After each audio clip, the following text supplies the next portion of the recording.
Kind of a busy Thursday considering that,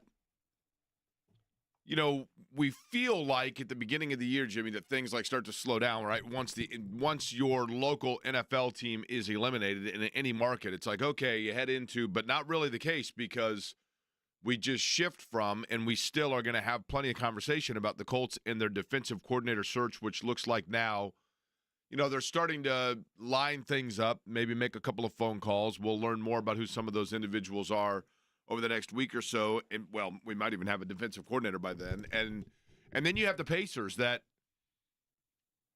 I think are starting to hit stride a little bit. Maybe some of that is just because Halliburton is, as we've talked about, a little bit more offensively aggressive. Maybe some of that is because Nembhard is so important and is back and healthy. You're still waiting on Nesmith. But I thought last night a good example of something the Pacers have done in the last couple of weeks that was, sometimes you push a button and the elevator never shows up. Other times you push a button and right away you can tell that you pushed the right one, right? And there's one thing they've done in the last couple of weeks that I think certainly last night paid dividends. We'll get into that as well. IU to talk about on this Thursday. Good afternoon to you. It is a Thursday, right, Jimmy? You are correct on that. Happy Thursday to you. Thank you to you as well. Here on Query & Company. We appreciate you tuning in. My name is Jay Query. That is Jimmy Cook you just heard from. First off, let's start with this. You just showed me a video. So you yesterday went to swimming lessons for the first time. Is that right? Yes, not for myself directly. Thankfully, as a 30-year-old man, I'm capable in the pool. Not that there's anything wrong with that if you are in that age range and can't. Young Chance at 4 months and a couple weeks, we took him into the pond and went swimming there. So this is swimming lessons for a 4-year-old. 4-month-old. Or 4-month-old, I mean. Yeah, correct. Yes. 4 months old and swimming lessons. Correct. Okay. And so other than the 3 months old from Carmel that are now doing full laps of the pool, what does... They're giving medals out to the 3 months old already, by the way. They're already determining. Yeah. They're like, that kid right there is on the relay. Okay, so what does swim lessons for a 4-month-old entail? Basically, water exposure. The lesson started out with me holding Chance in the water. There were two other parents there with their kids, and we had a cup and just slowly with a cue, like getting ready to just pour water on his head and make sure like they're used to it. Because initially, so it's a baptism too. Basically, yeah, it doubled up. We could able to now welcome him into the faith as well as the swim lesson. And then as it continued on, you were putting him from the water to this mat and leading him with like his elbow, then his tummy, then his knees to kind of simulate a crawling motion for how to like properly, I guess, climb out of a pool or get to a raft. And how did he do with this? Like, is he? He didn't cry once. I will give him credit. He was all smiles. He had a good time. We'll see if that continues. There's a couple more lessons in the coming weeks, but he did not cry one time. And I've always considered myself, kind of a crier. Well, that definitely goes without saying, but I left that one out there over the plate. That's my fault. No, I love the water. I love swimming, and the idea of, if that's something that Chance enjoys one day when he's actually able to make his own decisions, great. But the idea of him getting through it, not really crying at all, and seeming to at least, whether he faked me out or not as a 4-month-old, I can't tell what he's thinking most of the time. He was happy, had some smiles in the water, so it was a good time. Okay, well, that's cool, right? Yeah. So you did that yesterday and then went home and probably watched a little of Indiana and the Pacers as well. And I feel bad because we've talked a lot about IU lately. The team in the state that is ranked is Purdue.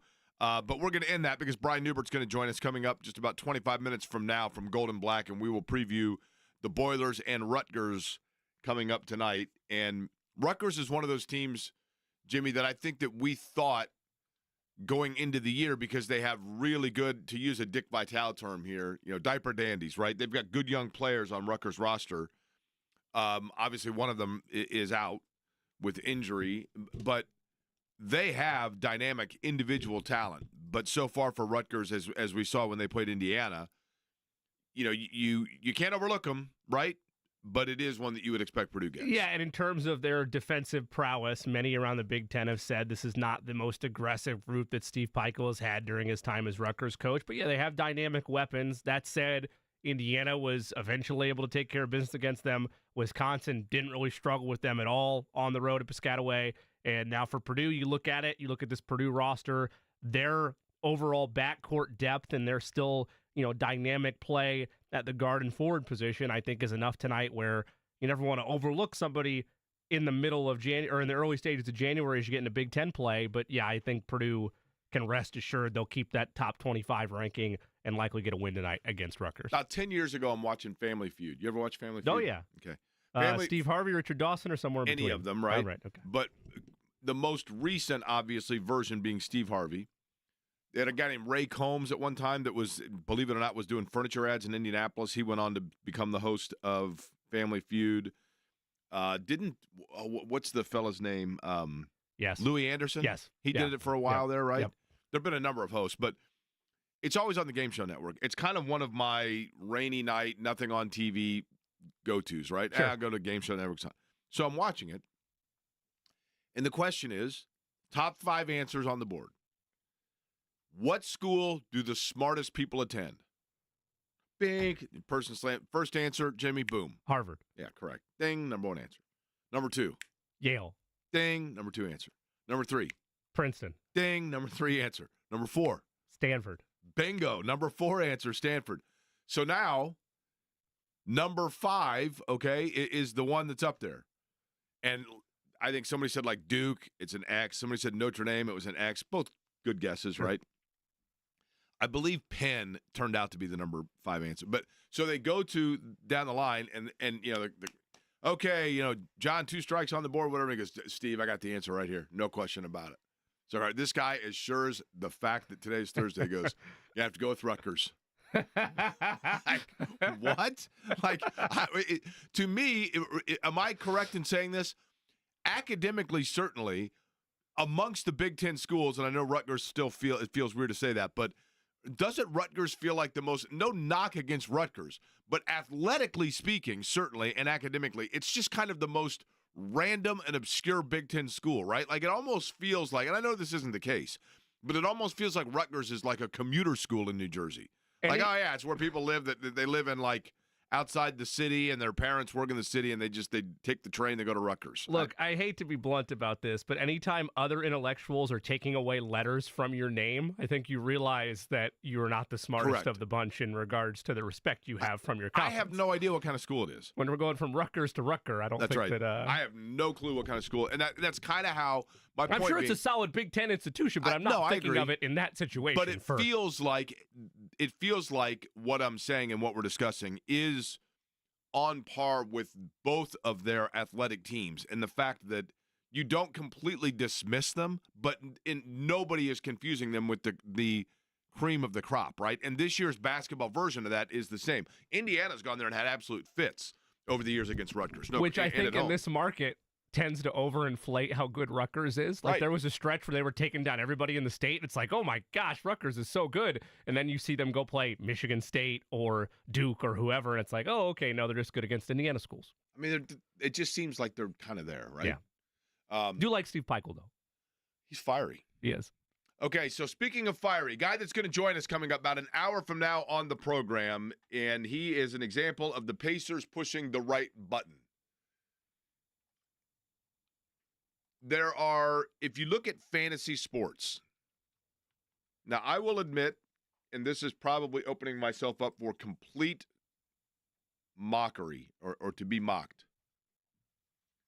So I actually, partially just to give myself in the doldrums of January and February something to stay invested, a couple of years ago, I randomly signed up for like a public league on ESPN.com for fantasy basketball, NBA fantasy basketball, which I think is actually the most fun because you got to do like daily, rosters. Sure.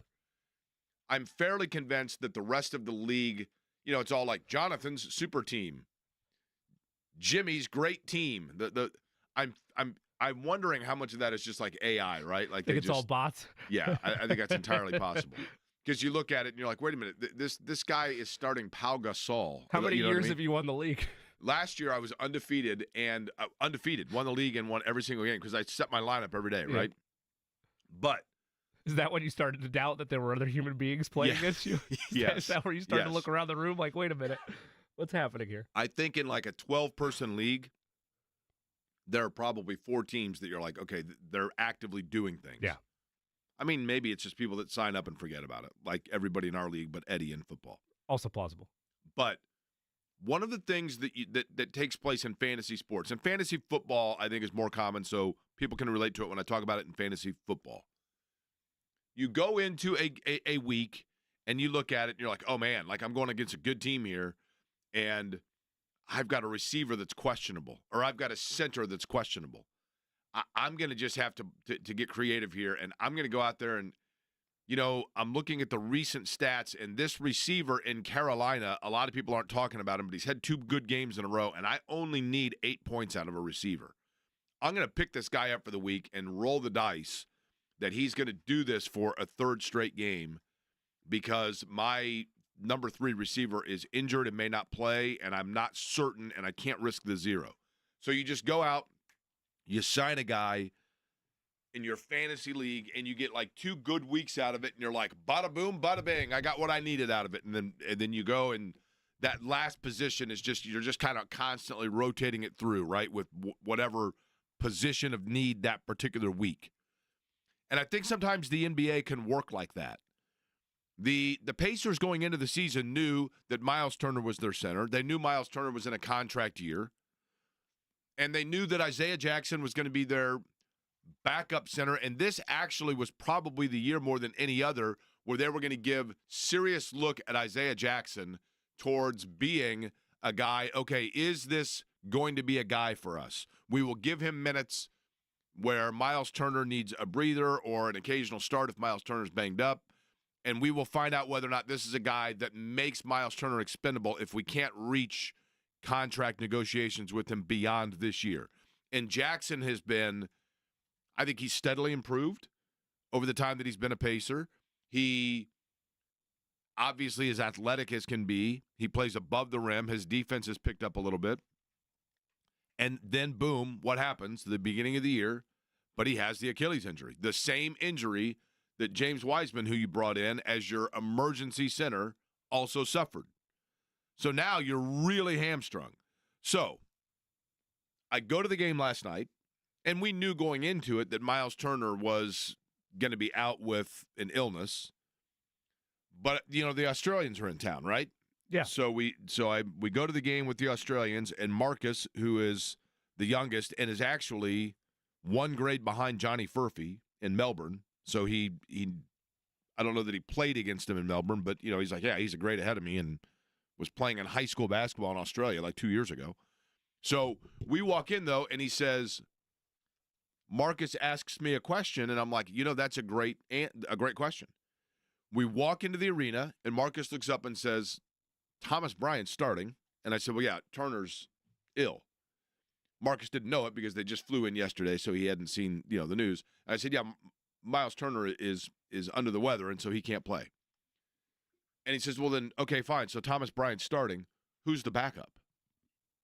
And I said, that's a really good question. They're going to have to use Enrique Freeman, who I knew because I had seen Tony East post about it, that Freeman did not log any minutes for the Mad Ants. They bring him, up to the NBA side of it. So there's your guy that can give minutes of spell. But Thomas Bryant is a guy that then he goes out, and Thomas Bryant we know is a player, Jimmy, that plays with energy, right? He has this kind of fiery passion about him that when he plays, probably at times can go over the edge, but he brings this high energy about him that to the opposition probably is like, dude, would you chill? It's always been that way too. Like, totally. I remember as a student in Indiana being like, man, who is this kid just losing his mind on the bench, or who is this kid losing his mind after a timeout because he made a great play on the other end? Yes. That's not forced. That's just literally who he is as a basketball player. That's just how he plays, right? But you think to yourself, well, that was a really smart signing. We talked about it yesterday with Pat Boylan. He does bring some things to the table that, like, Moses Brown was not able to do. And by that I mean when Turner is there, you have a big that can stretch the defense out a little bit, right? I don't – Bryant does that. Brown did not obviously do that. So he goes into this game last night, and literally he's Johnny on the spot everywhere. It's one thing to look at a guy and say, yeah, he was an efficient scorer. He had 22. He only needed 16 shots to get there. He knocked down 2 of his 4 threes, stretched the floor a little bit, and made plays for them, right? also was big on the glass, had 8 boards. I think led him in rebounding last night. But it's more so the fact that he brings that energy to you, and then you think about it and you go, this was the right button pushed. Sometimes you push the wrong button, and we're leaving after the game where Bryant has 22, and I know that Siakam led them in scoring last night, but it kind of felt like Bryant led them in scoring because he scored in bunches, and he scored in a variety of different ways, and he had some impact baskets when the Pacers really extended out to a big lead. As a matter of fact, he was a big part of where they extend that lead out. And we're leaving the arena, Jimmy, and I'm like, here's the thing, though. They literally got him for it's like when you go on to Amazon to buy something and don't realize, you're like, oh, wait a minute. It says down here that I've got 1,800 Amazon points, and I can just use those, and this is free? Great.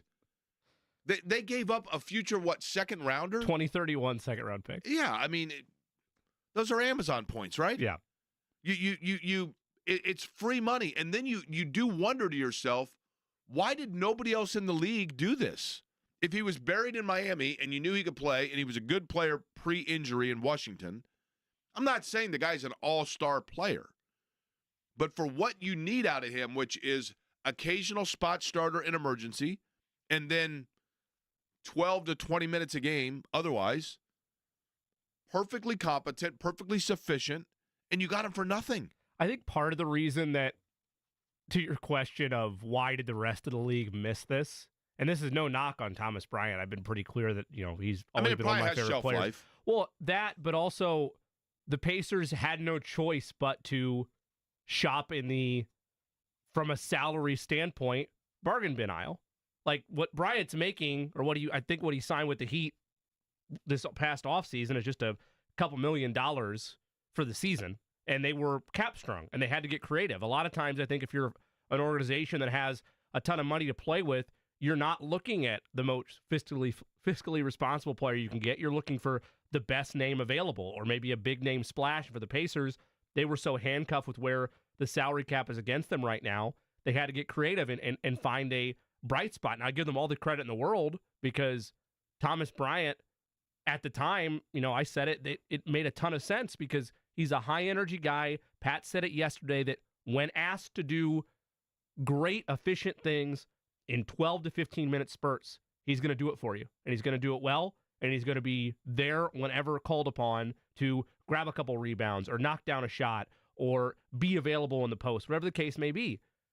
Last night, and granted, the Bulls' setup is not elite front court play anymore. Like Vucevic is 34, 36 now. Like he's an older big, but for what we knew about Thomas Bryant, to be short spurts, not a ton of minutes logged for him. Just get him in doses and you're good. For him to have a night where he is forced to play nearly 30 minutes of action, and regardless of how much you pay attention to plus minus, him be one of the more efficient players on the floor. You mentioned the 8 rebounds, and it felt like at times he was their leading scorer.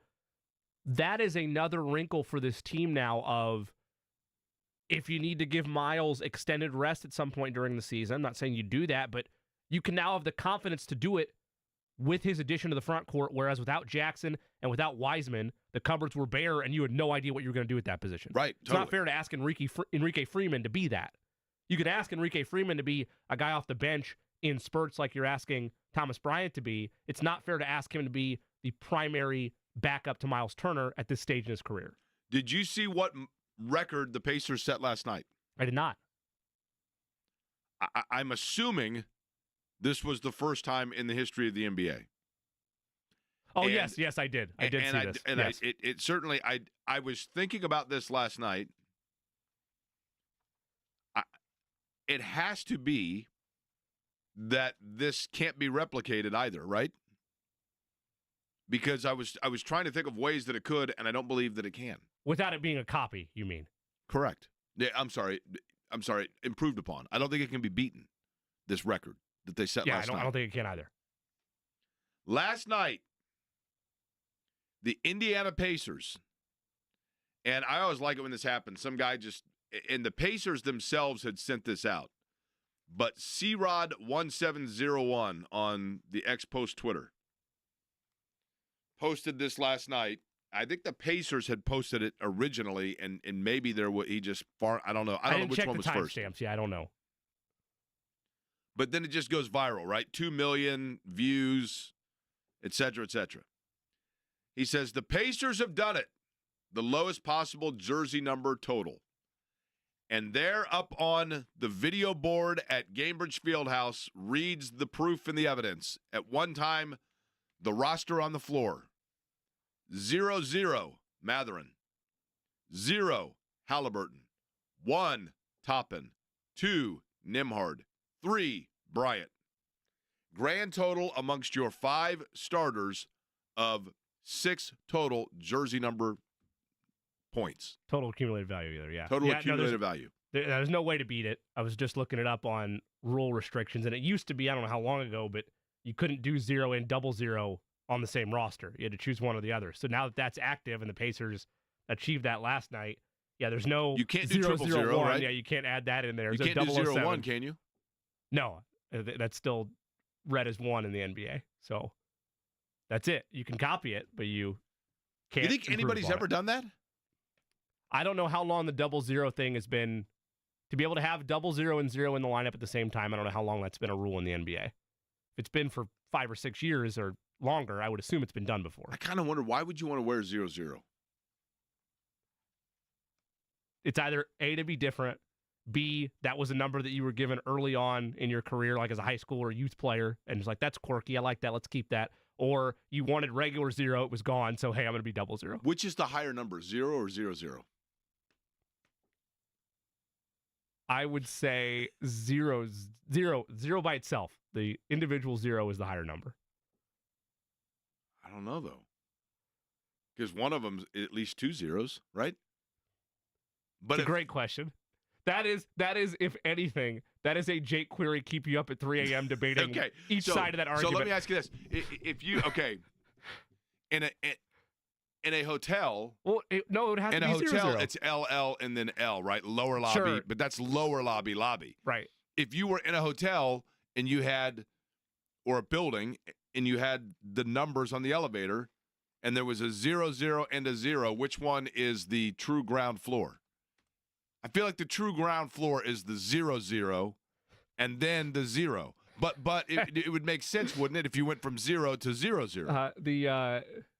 The world of AI basically says, look at this idiot. They say 0 and 0-0 are the same, meaning neither is bigger. They both represent 0. Adding extra zeros in front of a whole number does not change its value. They went literal with it. Okay, if they're the same number, then Matherin and correct. And Halliburton cannot wear the same correct. number. Yes, that's why it was a rule for however long it was. Halliburton, the bigger player than Matherin, right? At least for right correct. now. If you were so in that regard, 0 better than 0-0. Yes. Also, if they change that rule, hey, there can only be 1 0 on a roster, Halliburton has the seniority, he's getting to keep the 0, and sorry, Matherin, you have to find a new number. To that same end. Okay, what about this?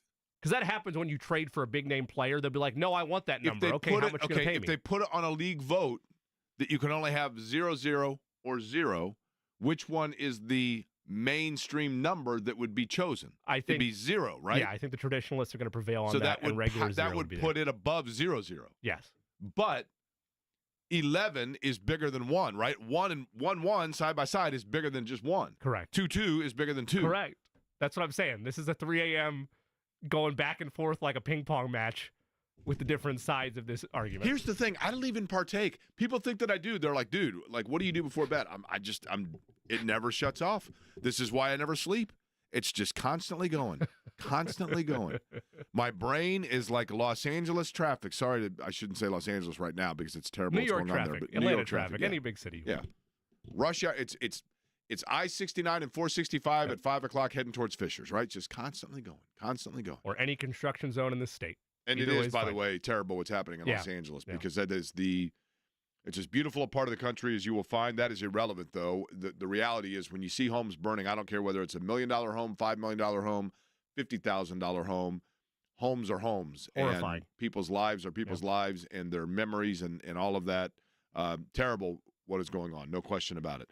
Purdue in action tonight, taking on Rutgers. Brian Newbert, Golden Black, going to join us to talk about that in about 5 minutes. And Thomas Bryant in the 1 o'clock hour as well. Big show lined up. Matt Taylor, because we do have Colts defensive coordinator chat to get to on this very busy Thursday. Query and Company here on The Fan.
off for the Boilers, but Purdue back in action taking on Rutgers. That game tonight on FS1, by the way. That is a 6 o'clock tip. Joining us now on the Express Pro Tire and Auto Guest Line, friend of the show, a return visitor, Brian Newbert of Gold and Black, who covers Purdue from a basketball standpoint.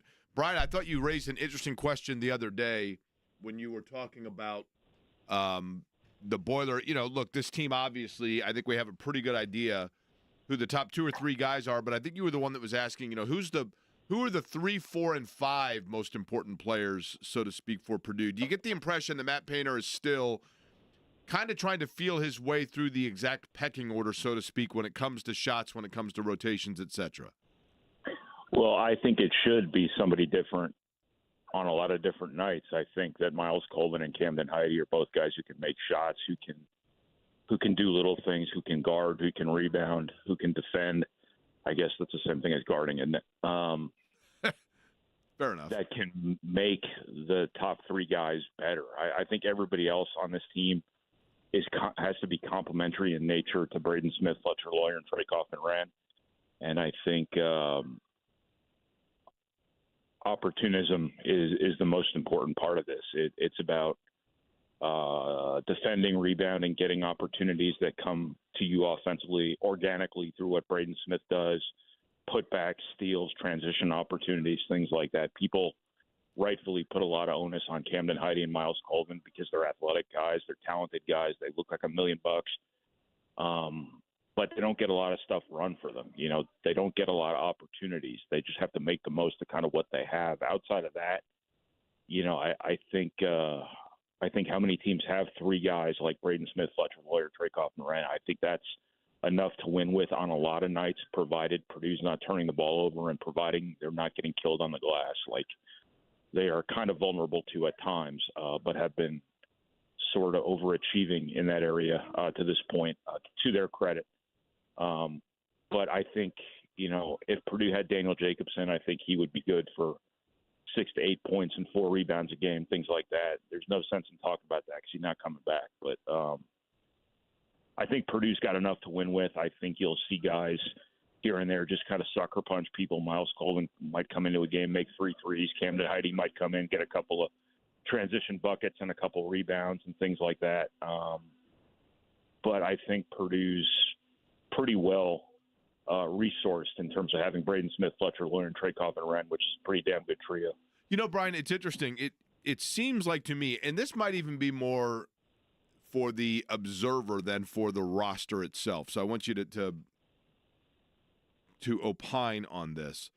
At the beginning of the season, you know, the thought process was, okay, no Zach Edey, so who is going to fill that void? Well, Trey Kaufman-Renn just takes over that in terms of touches and the offensive sets and the amount that it goes through in the low post. Did Purdue have to kind of as a team wean themselves away from the safety net feeling of always having to look low post first? And even though Trey Kaufman-Renn is obviously a very talented player, he's not Zach Edey. So did they have to kind of learn the process again of offensive distribution without it relying and being too low post dominant at the beginning of a set? Well, I think they're playing largely the same way. They're running as many ball screens as they did with Trey Kaufman-Renn as they did with Zach Edey, I think.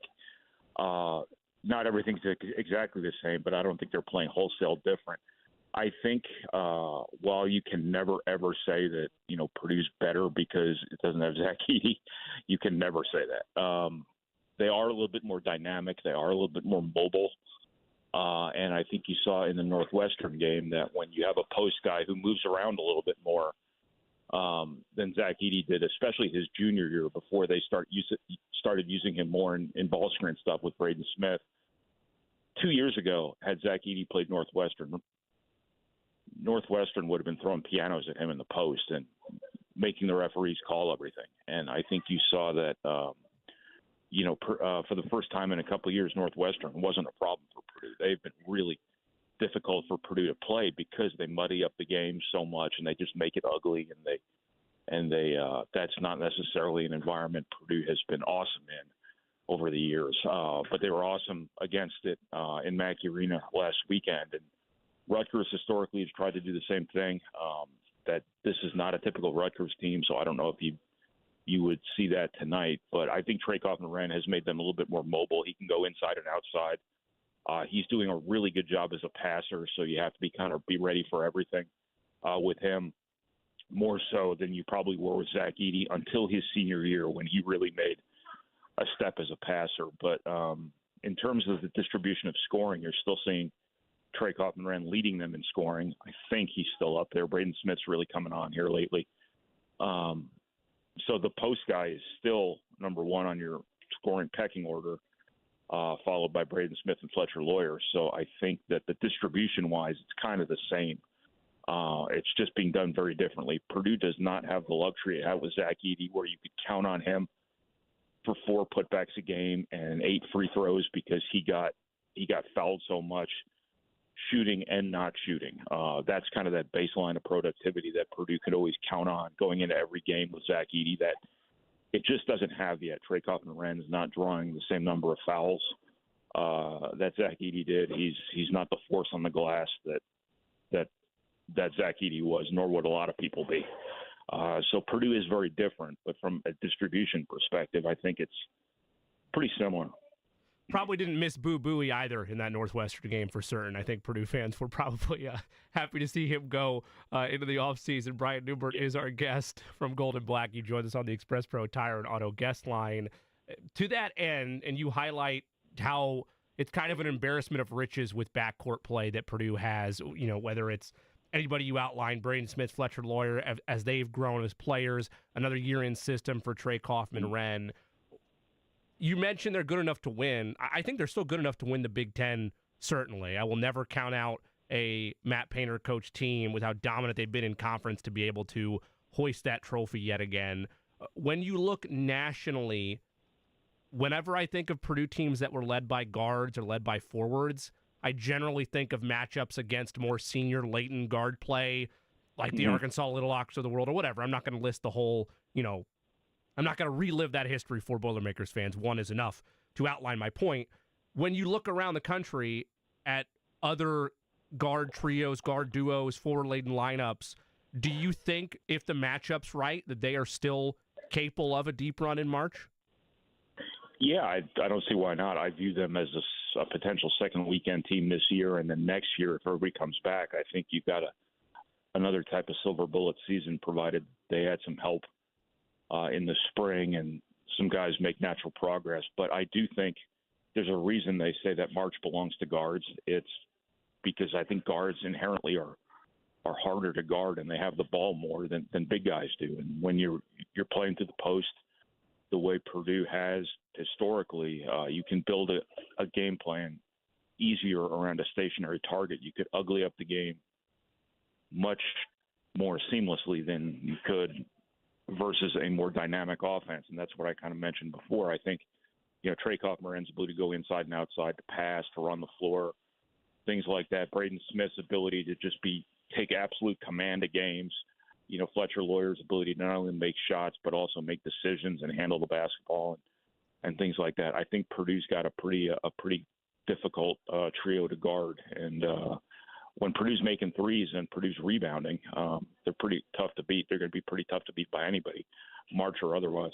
Brian, who, as much as it's sad and, you feel bad for him of Jacobson going down as the year starts, but who on this roster has the most to gain or has gained the most to this point with the opportunities that have arisen with his absence? I don't know if anybody has really. That moved Trey Kaufman-Renn into the 5, which I think he is. That's his best offensive matchup. Whether that's his best defensive matchup, I don't know. He's not the physical force on the glass that Purdue's used to having. I think it created a real opportunity for Camden Heide to move into kind of a small ball sort of 4. He's been sort of up and down. He was unbelievable in San Diego when Purdue won the Ratty's Children's Invitational out there. Since he's been kind of up and down. I think the guy who's kind of taken a hold of the opportunity has been Caleb First.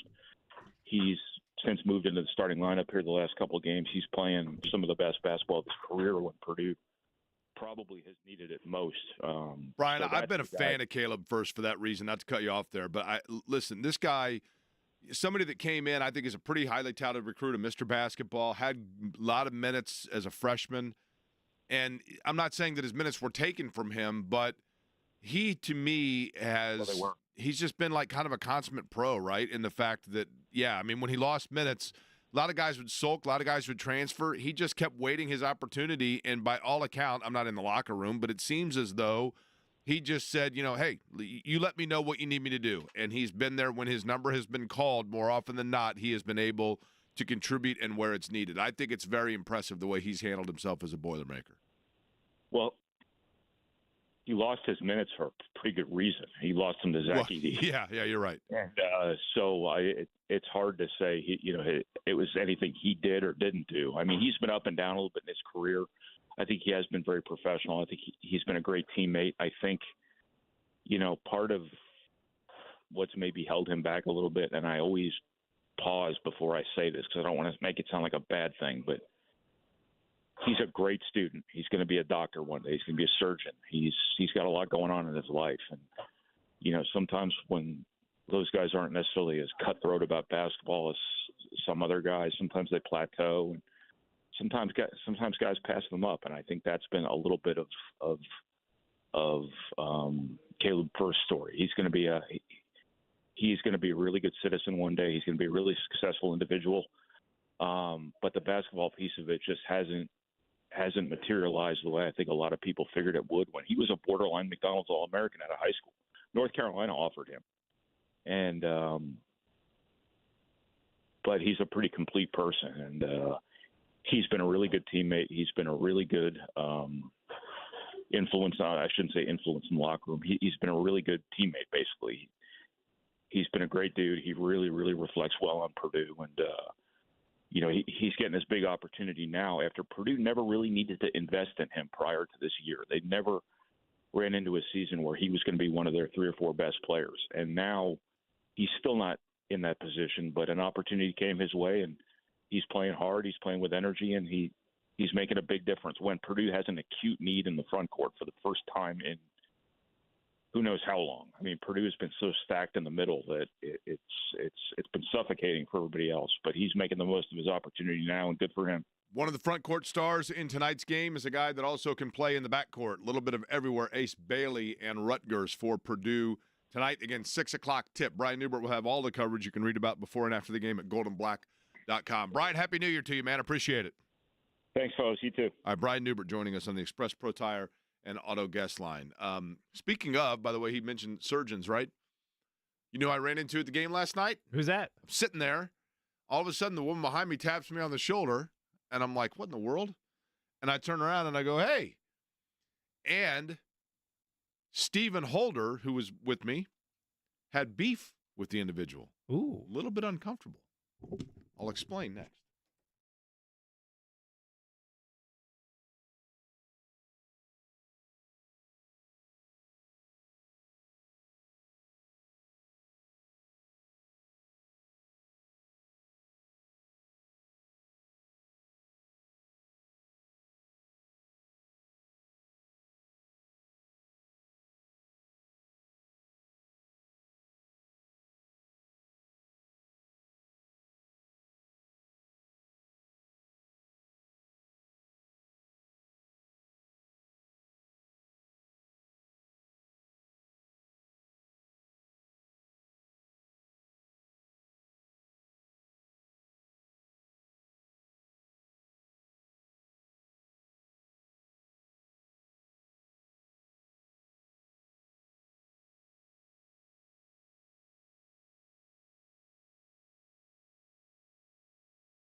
Harrison, if you haven't noticed, is off today because. Either that or he's being really quiet for the second day in a row. Well, the thing I'll say about Eddie is the fact that, he was told to play music to make the show younger, and he's been playing nothing since then but Boston and Foghat. So I don't know, I think Eddie might be sabotaging the musical selection of the show, right? I wouldn't put it past him. Now, I'm terrible with names.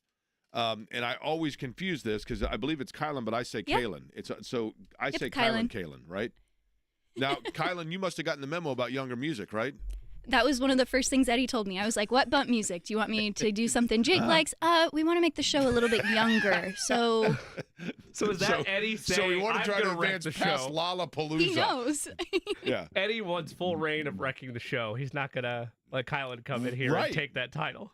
Clearly. Because I'm like, Eddie, you just play stuff from that you like. And then I come in, and I'm down with it, right? But sure. I come in, I'm like, I don't know that Blind Melon constitutes is what we're talking about here. So last night I'm at the game, and we're sitting there. My buddy Michael Weir, speaking of music, lead singer of The Elect, the one that went and saw Springsteen with Bob Kravitz and I. Michael's just like always one of those people. You ever meet people like this, Jimmy, that are always – I'm not one of them, but that are always in a good mood. Just always happy, always like just – positive all the time. Like, you need people like that, right? Michael is 100% that guy, and so is Steven. Steven Holder always has, a good disposition about him, if that's the right word. So anyway, we're sitting at the game, and then Marcus, the Australian, is sitting next to me, and the lady behind me taps me on the shoulder. And I'm like, so I turn around, and she says, somebody behind me wants to say hi to you. And so I turn around, and Mottman's standing there, right? And I'm like, oh, Dr. Mottman, who I see in like 2 weeks, by the way. But, obviously he couldn't wait to see me. I mean, why, who wouldn't? So happens all the time. So he comes over to say hi, and it kind of, which is cool, right? So I'm like, the heck, what's up? Whatever. So he walks away, and Holder says, who's that? And I said, well, yeah, he said, you seem startled. And I said, well, I don't know why, because he told me he might be at the game, but yeah, I mean, like it. And he said, well, who was that? And I said, well, that's the guy that did my heart procedure. And Holder says, wait, what's that? And I said, that's the guy that did my heart procedure when I had my heart attack. That's the guy that opened my heart up. Oh, okay. So then after the game, we're leaving, and we're funneling out, and Mottman walks over, to which Holder says, oh, so that's the guy that we blame. I said, excuse me? And he goes, that's the guy? Like, he's the reason that you're still around? I go, yeah. And he goes, okay, well, we'll blame him. And it reminded me of when Mottman spotted for me for the 500, and I introduced him to Mark Janes, and Mark Janes pulls him aside and says, of all the days you had to bring your A game. Now, I don't know what to make of this, right? I don't know what I'm supposed to make of this. I don't know what to make of it. Between that and Eddie's supposed to make the show younger, and he's routinely playing Cher. You know what I mean? I don't know what to make of it for you, but I'll tip the cap for Holder to see Mottman sit on that comment for 2.5 quarters and then deliver it in style at the end of the game. That is true. That is true, right? So then, obviously, during the course of the game, at times we talked, Holder and I did, about the Colts, and that means that we were discussing the situation with the defensive coordinator job opening. That is the one job that right now that the Colts have on their LinkedIn, if you will. We know that they have begun, maybe not doing interviews, Jimmy, but based on reports, we're starting to get an idea of a couple of the names that may be coming in to interview with the Colts. Yeah, correct? Tom Pelissero reported earlier today from NFL Network that longtime NFL coach Steve Wilks is someone they expect to interview next week. Now, that's the fellow that used to work for Jerry Springer, right? And he's got his own show now? Yeah, same guy, yep. Okay. And then they're trying to bring him in to be a defensive mind. And then the name that I was hoping they would talk with, I brought his name up on Monday shortly after he was dismissed from the Bengals. Defensive coordinator out there, Lou Anarumo, who's been a long-time hardworking defensive backs coach across all levels of football, and then finally gets the opportunity to be a defensive coordinator in 2019 for the Bengals. Really the catalyst for their turnaround, and in part, obviously, Joe Burrow and getting the quarterback right helps, but their run to the Super Bowl and that loss to the Rams was because of his defensive mindset. They call him the mad scientist, with his ability to create schemes to thwart even the best quarterbacks in the National Football League, and he's a tenured coach, somebody that I think could come in and, get things in operating order, what they had not been underneath Gus Bradley. Doesn't mean they're going to hire him, but I had hoped they'd at least have a conversation, and they will indeed do that next week. I have pushback questions for you regarding that, which we will get to on the other side. And then Thomas Bryant, who last night had 22 and 8 for the Pacers, a new acquisition, but no stranger to the state of Indiana. Of course, the former Hoosier, set to join us sometime in the next 30 minutes or so, kind of flux based on their schedule. But Thomas Bryant, we anticipate in the next 30 or so minutes here on Query and Company on the Fan.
talking about potential defensive coordinators and names that have been thrown around. Now, Steve Wilkes, for example, has coached a little of everywhere, right? Correct. I believe his most recent D coordinator job was, San Francisco or Arizona? Am I wrong there? No, one of the NFC West. Yeah, you're right. I'm pretty sure. But he was a head coach. He sometimes it's difficult to tell from a head coaching standpoint, and this is not obviously for that situation or that position, but yeah, San Francisco. It can be tough to assess. You could look at a guy's record and go 9-19. Well, I mean, what's the situation that he was put into, right? I mean, for example, there are people that want to critique the head coaching record of Rick Venturi. Then you hear Rick Venturi talk, and you're like, yeah, is there any question this guy knows football? And then when you look at his record as a defensive coordinator and a linebacker coach, you realize that there's a reason why he was in the league for, 40 years, right? You last that long because you are a savant of what you do. Now, the head coaching record becomes skewed because, first off, he was a head coach collegiately at Northwestern, which, at that time, the Four Horsemen would not have won at Northwestern in the 70s. But then the situations from an NFL standpoint, he takes over Indianapolis after Ron Meyer. It was either Meyer or Dowhower. I think it was Meyer got fired, and so he becomes the interim for 4 games. Then again, the interim through 91 through the Eric Dickerson holdout debacle, and actually he was the one that said enough is enough. So, situationally, he's taking over a situation where everything had gone to rock bottom from the head coach that was let go. Same thing in New Orleans when I believe it was Mora just decided, to resign, and he's thrown into the situation there to finish out the season. So my point being, I'm using that as an example. You can't look at the win-loss record from a head coach record and say, well, then this guy wouldn't be a great coach, especially as a coordinator.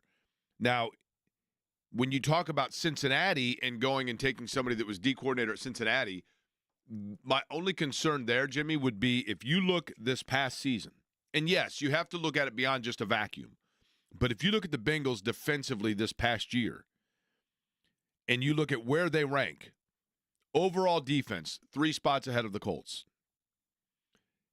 Pass defense and sacks, 1 spot ahead of the Colts. And all of these are down towards the bottom of, in the lower quartile, not the upper quartile of the upper quartile.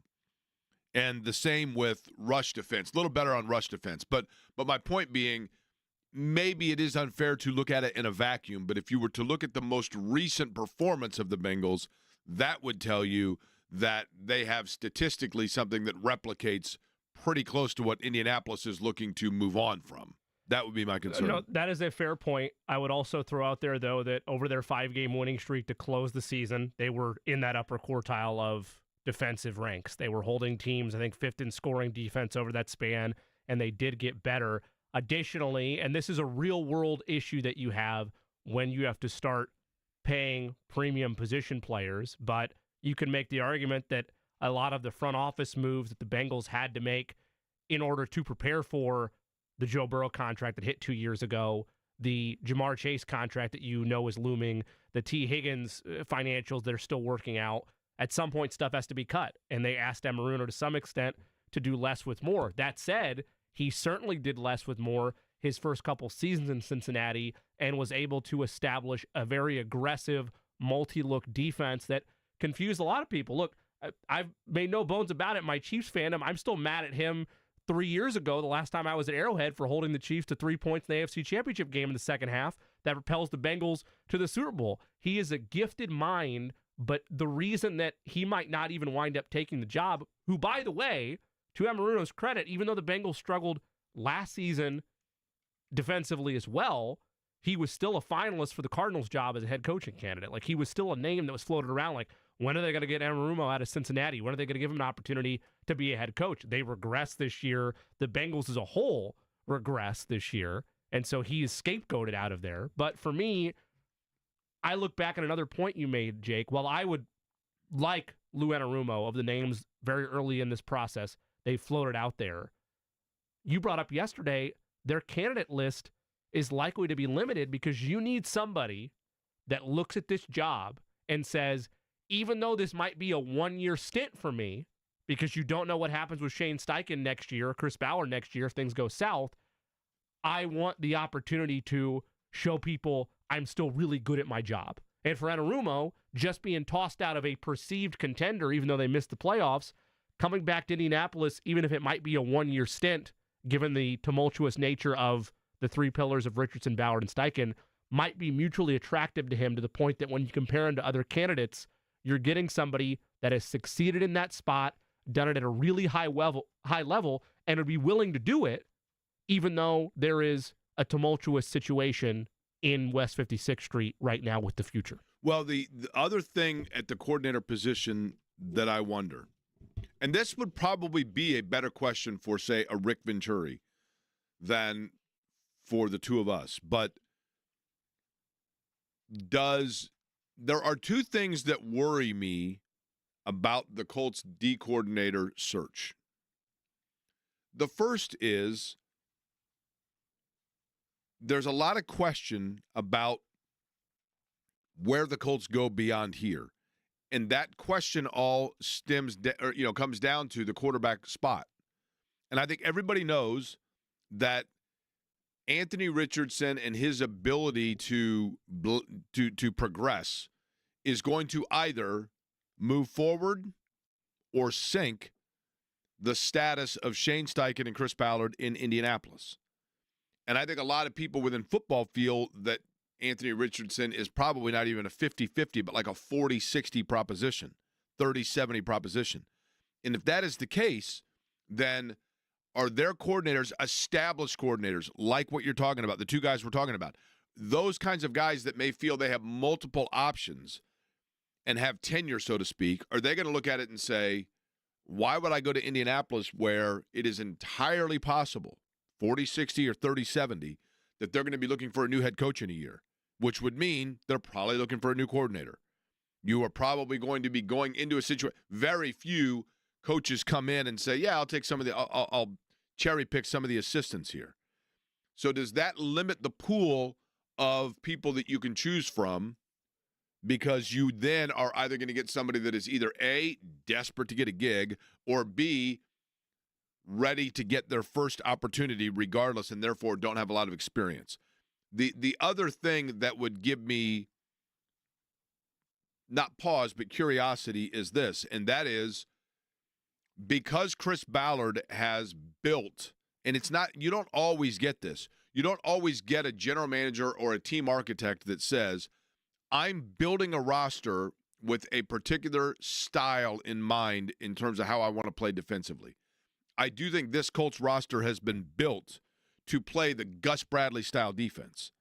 I think Gus Bradley was brought in because he ran a defense that catered to or fit the personnel the Colts had, as opposed to going out and getting a personnel that fit a coordinator. So now do you have, and I don't know the answer to this. I mean, I'm somewhat rhetorically asking it, but do you have a roster, a group of players, DeForest Buckner, Dio, Kwity Paye, Zaire Franklin, Juju Brents, do you have a group of players that are limited towards playing only one style of play and therefore cannot get into the vast versatility you need? I think it opens up what Shane Steichen would like, which is week-to-week versatility. As a head coach, I believe from a pairing standpoint, that's what he would like to see. But the bigger thing with Anarumo for me, Jake, is what did you mention about DeForest Buckner? I want to get to that nugget as we roll on today. But you mentioned something about DeForest Buckner that I think holds water for why bringing Anarumo in would be the right move. Because both of them have had the taste, right? Correct. They both have had the taste of success, and you're right. They've been on the doorstep. You want guys that know what it takes, right? Yeah. Joining us now on the program, by the way, switching gears just a little bit to what took place last night. 22 points, 8 rebounds. A very, very strong performance for Thomas Bryant, the former Indiana Hoosier, who, of course, is a new Indiana Pacer, and he joins us on the Express Pro Tire and Auto Guest line. Thomas, let me say on behalf of everybody in Central Indiana, welcome back to the Hoosier State. Man, thank you so much. I really appreciate it. Hey, let's begin with this. I was watching last night, right? And obviously Miles Turner is under the weather, and so you get the start. And if somebody were just walking into that game that didn't follow the Pacers, and you said, who's the guy that just joined the roster? Nobody would have been able to pick that out, right? And I was curious of this. Is basketball just basketball, or did you have to how do you know the plays, the sets, the things like that, and able to come in and seamlessly immediately fit in with understanding the sets in the half court and the other players on the floor? Take me through that process. Well, it's a big process, but I have to give it all to my teammates and the coaching staff. They helped me a lot as soon as I got here with just giving me the film to watch the plays. And for me, and me as a player, I have to study them, and throughout the days, throughout the nights, and whenever I can, and those guys helping me get through them, and also repping them in practices when we have them. So just paying attention and staying vigilant of everything that they're doing, and trying to catch up the speed of what they're at right now. Now, take me through this, Thomas Bryant, our guest. How many different plays do you guys run? Like, how much of the NBA? I think people would be interested in this, and I am, because I'm watching it, right? I hear Rick Carlisle or Halliburton oftentimes call out a set, but then maybe there's a defensive look that takes away that set. So how much of it is just free flow, and how much of it is you guys are running a designed style of offense? A lot of it goes with our style of play. A lot of it goes with a design offense, but also off of reads. So we have to, of course, run the play, but also if you have an advantage, we want you to take that advantage. And, we have the trust in our coaching and our coaching staff and our teammates to go out there and make those plays, And when you got that kind of confidence, it raises the bar for everyone out there. So, we might score or get a good look on one play where we might get another advantage on one. So I think that's such a weapon for us. Just being able to play off of reads and the great offensive, structure that we have. Pacers big man Thomas Bryant is our guest. He joins us on the Express Pro Tire and Auto guest line.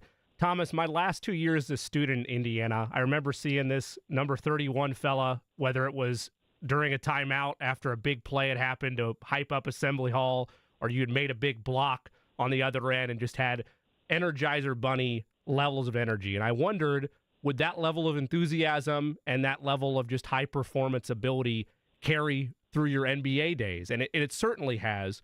What do you attribute to that? Because this isn't something new. Like, Pacers fans might be seeing this for the first time, but for those that have seen you since your Indiana days, you've always been this high energy, bouncy player. What do you attribute that to? Yeah, I just attribute that to the love of the game, and just trying to give that infectious energy to my teammates in a great way that's not detrimental to us. At a young age, I had to learn to channel that energy in the right way, and I feel like I've done that. I've done a very well job of doing that throughout my NBA career, as I gotten older. But I've always loved the game of basketball. I've always played the game with a lot of passion and a lot of force, and just trying to give the infectious energy for me and my teammates out there for us to get a win. Thomas, your journey to me has been interesting. And for those that aren't familiar, obviously you're familiar with it, but for those that aren't familiar, you're obviously a great player at Indiana. Your last year at Indiana, I think you really started working on trying to show that you could be an outside shooter, because that's such a critical part of the NBA game. But you enter the league with the Lakers, and then you go to Washington, and then the injury takes place. You have a knee injury in Washington, and it kind of sets you back a little bit, and then things become circuitous. You go back to L.A., then you're in Denver, then Miami, where you get buried a little bit, and then the Pacers offer you this opportunity. What was for you the low point? Was there a time where you just thought to yourself, it wasn't supposed to be like this?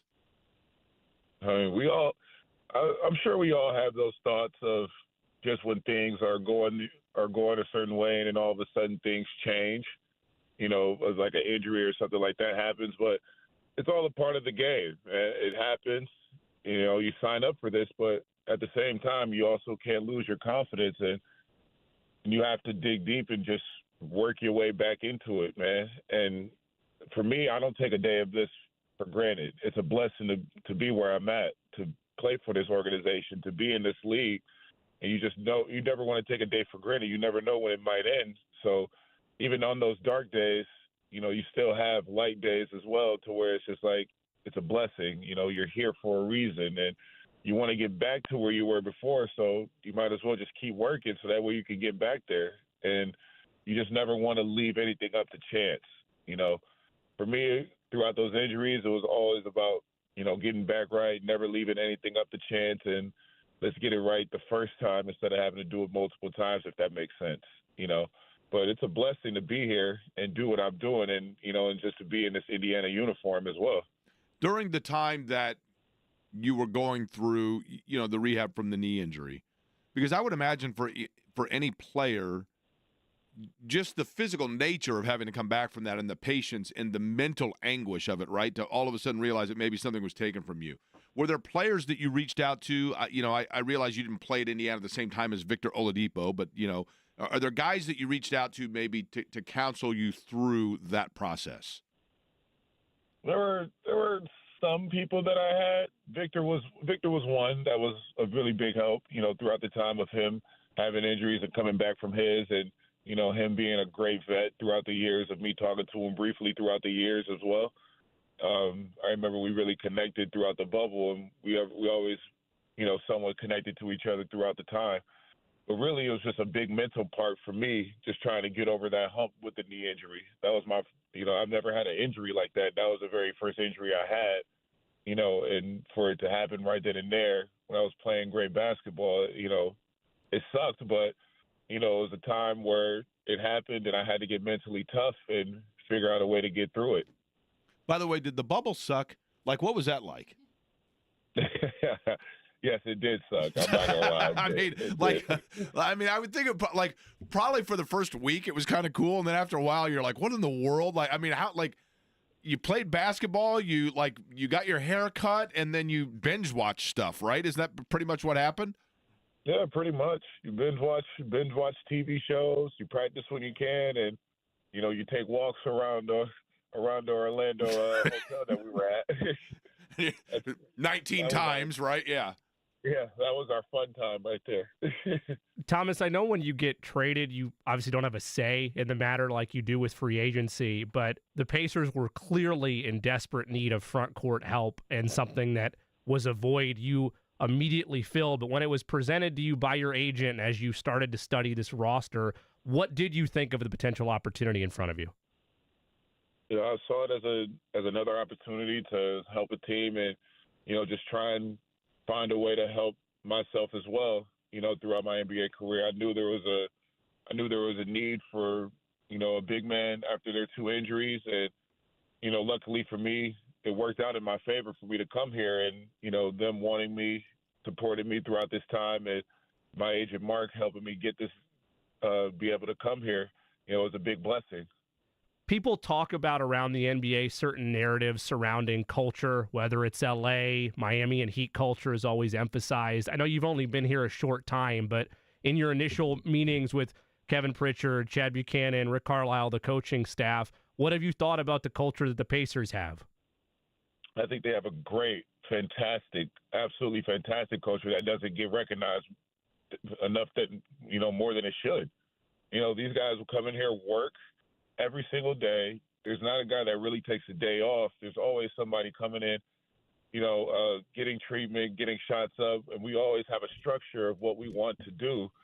And I feel like it doesn't get praised a lot enough, especially from our coaching staff and our medical staff. That's always on point, that you don't see every day. Those are the things that people just hear about, but people need to speak about it a little bit more. So there's a lot of blessings that come with this, that being with the Indiana Pacers, and a lot of things that people don't see that really help to winning. And it's a winning culture that we have over here as well. Did you grow up a Knicks fan? I mean, you're from the New York area. I know you went to prep school, West Virginia, but did you grow up a Knicks fan? I watched the Knicks. I'm not going to lie, I did. I watched them. So here's the thing. You realize immediately that yeah, obviously it wouldn't be the case that now that you're a Pacer, but you have to keep that on the lowdown, right? That you at one time liked the Knicks. Yeah, I did. Hey, very, very short amount of time, though. when you arrived within the team. Thomas Bryant is our guest on the Express Pro Tire and Auto Guest Line. He had 22 and 8 last night. Great performance. I thought really carried Indiana as you guys pulled away from Chicago last night. And when you first arrived here, Thomas, with this team, who on this roster is the one, that maybe kind of just pulled you aside and said, hey, man, welcome, and, here's how we kind of do things? Who was the guy that was kind of the off-radar leader? I mean, to be honest, everyone was. Everyone welcomed me with open arms. I would say the ones that text me as soon as the announcement came out was Tyrese, TJ, and Miles. Those guys welcomed me with open arms, and it really surprised me because I never really got texts like that from three really big caliber players on a team like that. So it really helped with my confidence just coming in, before I even got there. Step foot in the practice facility, that those guys, opened their arms to me and texted me, welcoming me, and, just taking it from there. I really never took that for granted at all, and I thank them a lot for it. Is it beneficial, Thomas, that at least from the outside, that your skill set or the style in which you play is similar to that of what Miles Turner does, right? And the fact that you can defensive energy on the block, but then also if you're coming down into the set, you can trail and you can knock down a three. That's similar to what Turner does. Does that allow for an easy transition, if you will, from one to the other when you come on the floor? I wouldn't say the easiest transition. Of course, Miles has been here for 10 years and, has built a rapport and respect and team camaraderie with these guys. For me, I'm the new guy on the block, so I'm coming in trying to find my way and luckily our games do have a little bit of similarity to them as well. But for me, it's just all about just trying to, go out there and help my teammates win, no matter if it's scoring, shooting, defensively, rebounding, or just my talk out there as well. It's not all about the scoring and everything sometimes, there's going to be games where you're going to score some. There's going to be games you might not score some of. As long as we win as a team, as a collective unit, that's all that matters. Pacers big Thomas Bryant joins us on the Express Pro Tire and Auto Guest Line. Thomas, I'm always fascinated whenever a player that played at an in-state school returns to the professional franchise that houses said in-state schools. I know you know how big our alumni base is, but how well received were you, and how cool has it been to see IU fans kind of jump back on board with you? Not they weren't already, but in a more magnified way now that you're closer to their homes. Oh, it's absolutely a blessing, man. I love that time. I love my time here in Indiana, those 2 years that I spent here.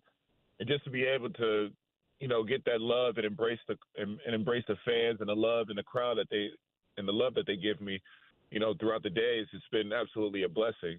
For that, I'd never take that for granted too, because, I know Indiana people are hardworking people, and they pay to watch great basketball and a lot of great passionate players out here too. So I never take that for granted day in and day out. Can we get you real quick to just give us a who's yours? Can you give us one of those real quick? Who's yours? Yeah, I figured. So, and look, were you doing that? Were you doing it during the football season, or were you as shocked as the rest of us? Like, wait a minute, this is totally bizarre. Indiana's in the college football playoff. Oh no, I was out there chanting IU, baby. Oh man, I was talking so much stuff to my friends and everything. Telling them like, yeah, we are basketball and football school, baby. Hey, do you still talk to Tom Crean? Yes, I do. I do talk to him from time to time. How much did Tom Crean, just in terms of, one thing about Tom Crean is I think more often than not, Thomas, players that went to Indiana under Tom Crean left their better players than when they arrived. I mean, Juwan Morgan, yourself. There's a lot, right? OG Anunoby. There's a lot of players that developed well. What was it about Tom Crean in terms of the individual game that benefited you? I think the passion that he had for the game and the amount of time that he spent with me, just correcting me on things. There was a couple games at high school where I thought I had great games, scored a lot of points, gathered a lot of rebounds. But, what stuck out to me early on was that even throughout those games, he still was telling me on things that I could get better at, that I could correct, or even, you're good at this, so let's keep working on that. Like, there was one time where after a game, we stood outside in the gym with my jersey still on, just going through footwork, basic concepts of what I'd be doing in college. And, the importance of that, it really helped with my development of just thinking the game, being smarter, building my IQ up, and then getting there in Indiana, the importance of film work and really understanding the amount of work that you have to put in and day out if you want to be great at this game of basketball. And he always emphasized that, stressed that, and always told us about it, and always motivated us to be the best that we could, whether we're on the court or not. It was always about building us as young men instead of just basketball players as well. As you'd mentioned, Thomas, you were a Hoosier for more than one season. You come to the Pacers now. If I'm not mistaken, you become an unrestricted free agent at the end of the season. Will you be a Pacer for more than just this year? I would love to be a Pacer for more than just this year. I love to be anywhere that I'm accepted and they have a need for me and want me, whether it's the Pacers or anywhere else. Of course, I wouldn't want to move again in anything, but, being a Pacer is something that I'm passionate about. I love being here and I love playing with my teammates, and I love playing in that Indiana jersey and being around this familiar area as well. It brings a lot of confidence and a lot of great memories as well. Hey, did you keep a home, before we let you go, Thomas, did you keep a home in L.A.? And if so, is it safe, or have you been able to talk to friends that you still have back in that area, and obviously what is a very difficult time right now in Los Angeles? Not really, but I have talked to friends and family out there, and it has been a really big disaster out there. And I'm just really praying for everybody that's out there, anybody that were close to the fires or even got struck by the fires, man. Like, it's very bad. It's a very hard time out there in LA, and all I can do is just give out my blessings and my prayers and thoughts to them. It's a beautiful city, no question about it. Thomas Bryant, our guest. And all right, Thomas, on a lighter note to Jake's question about you re-signing, my wife texted me during this interview. She wants to buy your jersey, but she's worried about a 1 year having to swap and go buy it if you wind up in Phoenix next year. So we're all pulling for you if everything's right financially for you to Thomas, be back here next season. Speaking of jerseys, by the way, did you see that you were part of history last night? Yeah. There's never been 5 players on the floor in the NBA with a lower total jersey number than last night, with Benedict Mathurin at 0-0, Tyrese Halliburton at 0, Obi Toppin at 1, Nembhard at 2, and you at 3. You guys combined for 6 total jersey points. You're part of history, man. That's pretty cool, right? That is pretty cool. Wow. Thomas, on this program, we tell everybody that's on it that they are part of the company, because the name of the show is Query and Company, and so we make them the director of things. I'm going to make you the director of outside shooting. Does that work?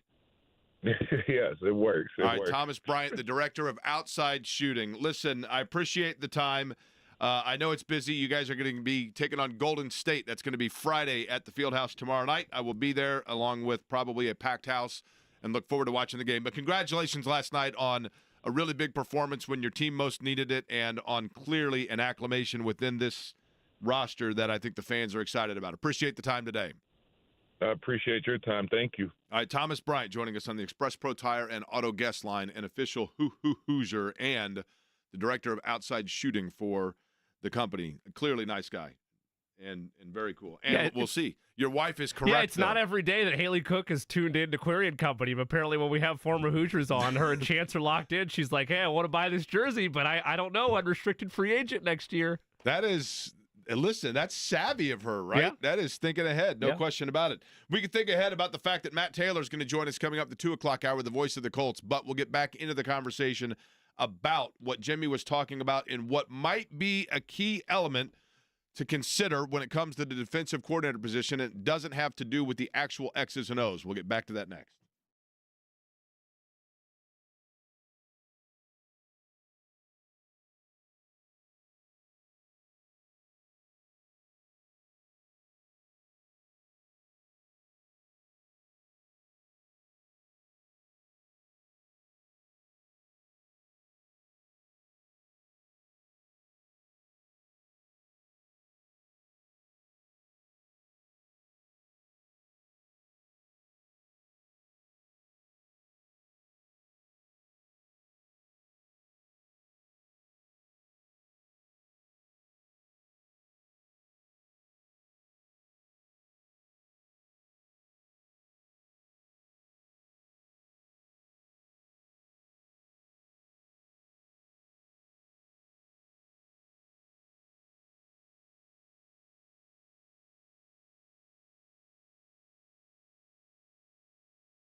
point, and by the way, thank you to Thomas Bryant, and thanks to those who commented. I would agree. I had never really talked to Thomas Bryant. The only, thing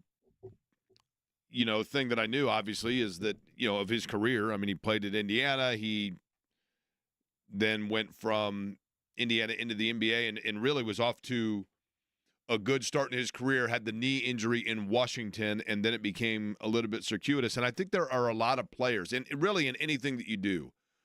I had somebody ask me recently, they said, younger person said, how do you know when it's time to pivot? And I'd never really been asked that question. And I said, well, the only thing I can tell you, especially in the line of work that we are in, because it is one that there are only so many opportunities and so many jobs, and there are certainly a number of different ways to replicate or to do, have the outlets and the avenues of media work, but it doesn't mean that you're necessarily getting compensated for it to the level of being able to do it for a living. We're very, very fortunate in that regard. And believe you me, nobody's more realistic about that fortune than I. But having said all of that, I said, the only thing I can tell you is if you feel like it's time to throw in the towel, but you still have an itch, that itch is never going to go away. And so if there's still a little bit of a fire in you, you need to keep pursuing it in some way. You need to keep putting oxygen on that fire or else it's just never going to naturally burn itself out. And I think in Thomas Bryant's case, that's kind of what he's saying from a basketball standpoint. You have an injury like that, and there are a lot of players that when all of a sudden now, instead of being a mainline starting regular NBA player, you're going 15-day contract or opportunity here or, roster filler at the end of the season, or just simply going into physical therapy every single day and working through stuff, right? I mean, that can be, believe you me, it's tough. I remember, Jimmy, and I know I talk of my personal physical experience probably too much, but there's a relatability in sport to it. The first day that I had cardio rehab, I thought, well, okay, I'll sign up for this. I was running 35 miles a week, and then boom, all of a sudden now everything's on a reset. The Etch-a-Sketch wipes clean, and so I go in for my first day of cardio rehab.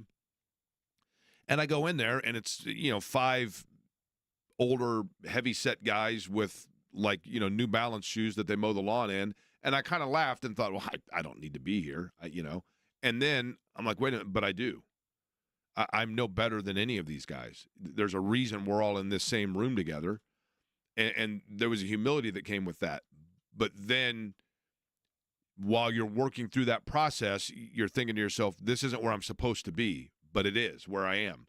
And I think Thomas Bryant gets a lot of credit in the fact that from an NBA standpoint, when you're looking at, okay, I'm coming off of this knee injury, and now instead of being an everyday starter in the NBA, I'm having to kind of work my way back in for minutes, there's one or two ways to look at it. And it would be very easy for him to see it as I did of, this isn't me.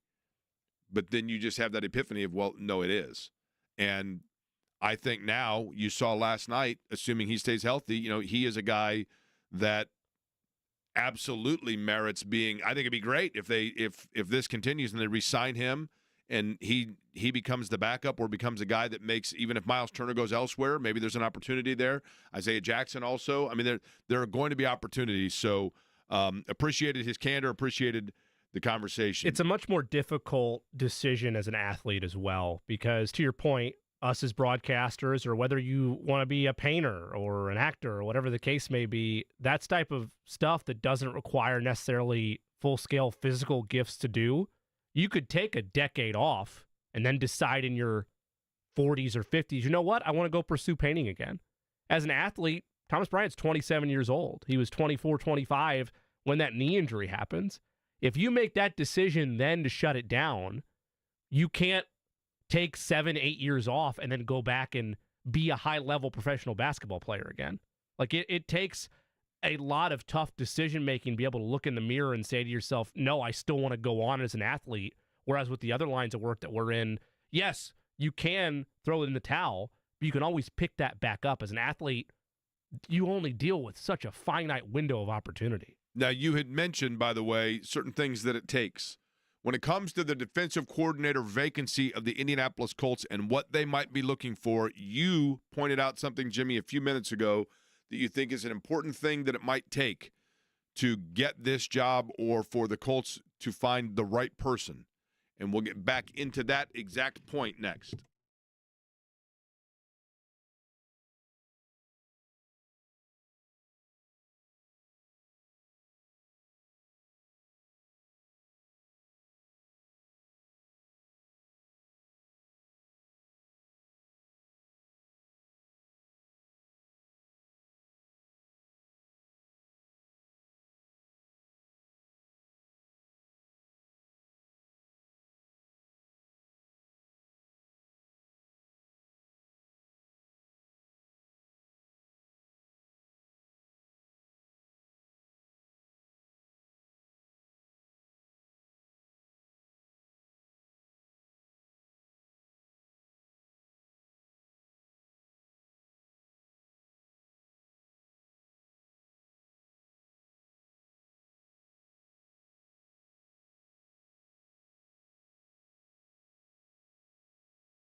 15 minutes before the 2 o'clock hour in Indianapolis. For that matter, it's 15 minutes before the 2 o'clock hour everywhere in the Eastern time zone. My name is Jake Query. Jimmy Cook, the other voice you hear on this program. We call it Query and Company. And let me tell you something. My understanding, marketing firm, 2 weeks to come up with that name. Query and Company here on 15 the Fan. focus groups. That's exactly right. And then they redesigned the IU logo and changed the U to a 43 to 45-degree angle on the bend. Jimmy, we were talking about, let's reset for everybody, the Colts defensive coordinator search. And the two names so far that we are aware that apparently are going to be in the running for an interview. Go ahead. Yeah, Steve Wilks, longtime NFL coach. And it's been everywhere, right? Yeah, all over the map. And then most recently, former Bengals defensive coordinator Lou Anarumo led the Bengals to that Super Bowl appearance just a couple of years ago. He was fired just a couple of days ago. He and Steve Wilks both expected to interview next week for the Colts, that per Tom Pelissero. Now, Lou Anarumo is the one that when we were talking about Cincinnati and just in terms of defensively where they rank, the Bengals this past year in their overall defense, for example, they were, I believe, 3 spots ahead of Indianapolis. All of this is in the lower quartile, okay? The lower quartile of the lower quartile, and that's rare air. Now, in pass defense, they were 1 spot ahead of Indianapolis. Rush defense, I think they were 4, maybe 3 ahead of Indianapolis. So kind of in the same area. Thus, one would assume why Cincinnati and their D coordinator is available. But you pointed out something, Jimmy, when we talked about DeForest Buckner. And I want to go back to this. As I've talked about with the defensive coordinator position, the situation as it presents itself right now in Indianapolis, I think most coordinators are going to go in knowing that, okay, let me assess the situation in Indy. What's the climate and the culture? Well, they have a young quarterback who I think most football people will tell you if he can't figure out and resurrect the completion percentage, and the odds are stacked against that because very seldomly does a player suddenly become a passer, right? That then if you make a move and you pivot, you transition away from that quarterback, that means that you are doing so in transitioning away from the head coach and the general manager, more than likely a year from now. So if you're a coordinator, you look at it and you go, well, if they get rid of the head coach because the quarterback stinks or didn't deliver, then they're probably getting rid of cleaning house. So is this a one-year proposition? Does that mean that you now are limiting yourself towards either journeyman guys that are desperate for one last opportunity and or young guys that just want an opportunity and are unproven, as opposed to it being a desirable spot where you get your pick of the litter? Having said all of that, if Anarumo, for example, is intrigued by the Colts and wants to come here, then yes, you want somebody that like DeForest Buckner, because what did we talk about with the defense? DeForest Buckner is different than, he has become the elder statesman and the spokesperson for the locker room and truly feels like the one adult in the room. And then there's no coincidence that he is a guy, Jimmy, that has seen the ultimate success and what it takes to get to the mountaintop. Now, there are only 2 teams on the mountaintop in the Super Bowl, and one of them gets pushed down the hill a little bit. But to get there in general and just to get to that point, Buckner has tasted that.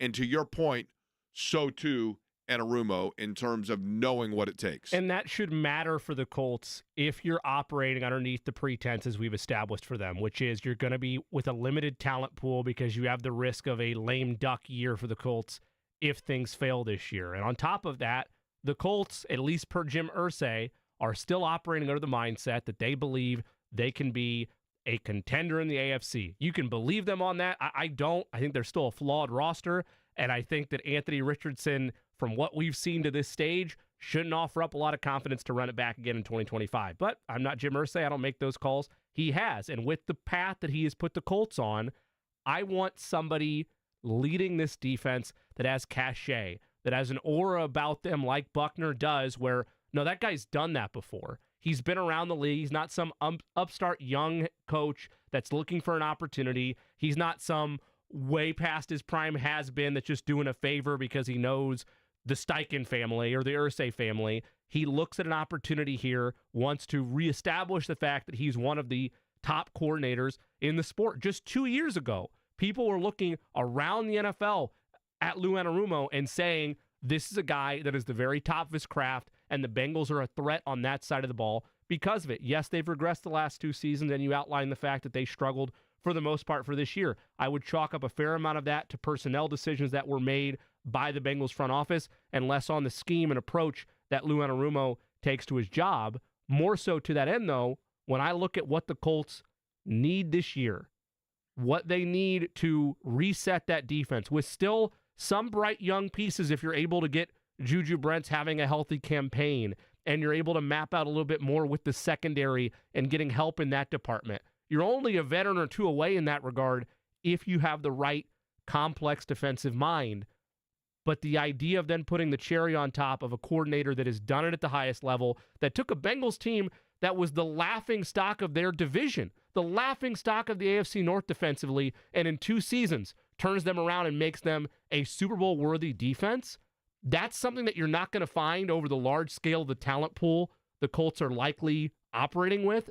And if it ended today, if there were no other names, I would jump at the opportunity to bring Anarumo to West 56th Street. I'll ask Matt Taylor this, the voice of the Colts, when he joins us in just a couple of minutes. But do you feel like the personnel the Colts have pigeonhole them from an X and O standpoint? I think they need a commitment from Chris Ballard that he will go get what the coordinator he and Steichen hires, asks for. They can't go status quo with it. Yes, if you're asking me the roster right now, if they say, we're good, we're just going to draft a couple guys, we'll be fine. Maybe another edge rusher in free agency. If that's the path they operate, then yes, they're pigeonholed. If Ballard is willing to look at what was a cover 3 look and a base zone coverage defense that Gus Bradley operated with, versus if we're operating as Anarumo's the hire, a guy that likes to go multi-schemes week to week based on matchup, as long as Ballard commits to him or any other candidate you want, I will go get the guys that you need. No, I don't think they've pigeonholed themselves. Yeah, because you do wonder, with a coordinator, for example, I mean, are there guys, established guys that may say, I'd like to bring or try to get this guy to come with me, or from a free agency standpoint, and or Ballard in the draft did do that. They have say, Ballard right? did do that for Bradley, right? He did that in terms of when they got Ngakoue, because that was somebody that he had worked with and he had demanded having him or asked for him, and Ballard showed he was willing to adjust and go acquire a talent that fits that scheme. That is the biggest question mark for the Colts. I can ask all I want, the philosophical foundation that's been set for Chris Ballard, and if he can adapt or not in year 9. The one area he has no choice but to adapt to is to make that job appealing to any defensive coordinator out there. You have to be willing to go get the guys the coordinator's wanting. And for the success the Bengals had with Anarumo in that Super Bowl run, a lot of it was done by crafty front office work in concert with Lou that brought in veterans that helped reset that cycle. When the Colts brought in Ngakoue, you wouldn't say, would you, Jimmy, that he was an unusual player, right? No. I would say he was unique. I walked into that one, too. Matt Taylor joins us next.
By the way, one quick note before we get to Matt Taylor, and thank you to Shelby Materials.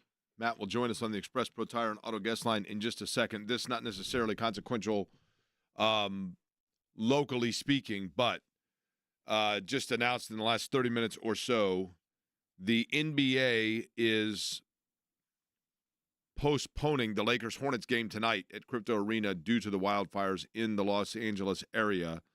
Reportedly also, Lakers head coach J.J. Redick has lost his home in the fires itself. So the reason I point that out is because, and I certainly hope this is not the case. I'm not trying to speak it into existence, but I do think that we have to consider the possibility that the Minnesota Vikings playoff game in Los Angeles against the Rams also could potentially be moved to another location. But that's something that we will find out, I guess, in the next couple of days. The Colts do have a defensive coordinator position that is open. We just talked about a couple of the names that have apparently been on their wish list or somebody that they could potentially talk to. Joining us now, as I mentioned, Matt Taylor, the voice of the Colts.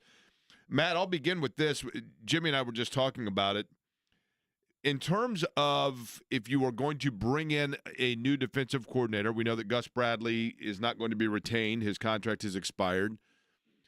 Does the Colts personnel, in terms of the way Chris Ballard has built this roster, lend itself towards a specific kind of D coordinator that comes in? Or do you feel that they have versatility and flexibility amongst their personnel to be able to play different styles depending on who the hire is? Yeah, it's a good question, and I think you can basically do whatever you want outside of running a true classic 3-4 defense, and not many teams in the NFL run a 3-4 look anyway. So I think you can run pretty much any variation of a 4-3 concept or a 4-4 concept that you want, and most defenses aren't really kind of boxed into being one thing or another nowadays anyways because of most teams playing nickel or sub packages most of the time, and most offenses are, really unique week to week. So teams try to, anyways, be game specific week to week based on the opponent. So that's an interesting question that I posed to Rick Venturi towards the end of the season, and he's an X's and O's guy, and he said it's really hard to kind of individually look at the talent that the Colts have and figure out how good or not good some of these individual players on defense are, because from his standpoint, and he's not really been shy at all about voicing his displeasure in the overall scheme the last 3 years for the Colts on defense, just because it didn't blitz a lot. There weren't too many line stunts. There wasn't a whole lot of press man-to-man consistently anyways. Now, I mean, those are broad statements, right? I'm painting with a broad stroke right there, but you get the idea. But at any rate, I mean, Rick was kind of undecided on, the scheme and the system that should be put in place going forward, because he just didn't like the last scheme, didn't think it was, a unit that put the opposing offense into too many pressure situations, didn't play from advantage too often, didn't try to dictate things to the opposing offense, didn't do a good job of shutting down the other team's top receiver or playmaker in the passing game, things like that. So it's kind of a mystery right now in terms of where the Colts should go, because they've got good individual talent on that side of the ball. Guys that have put up some numbers and have flashed at times and in moments. But again, from Rick's standpoint, he just didn't really know, what they had, because, the scheme was just not as nuanced as he would like to have seen. Matt, forgive me on this. Matt Taylor is our guest, Voice of the Colts, presented by Shelby Materials, the concrete and aggregate experts, and also with us on the Express Pro Tire and Auto guest line. I have a second question on the back end of this, but just a short yes or no here. Are you, as I assume, limited in talking about specific options at defensive coordinator like you are players?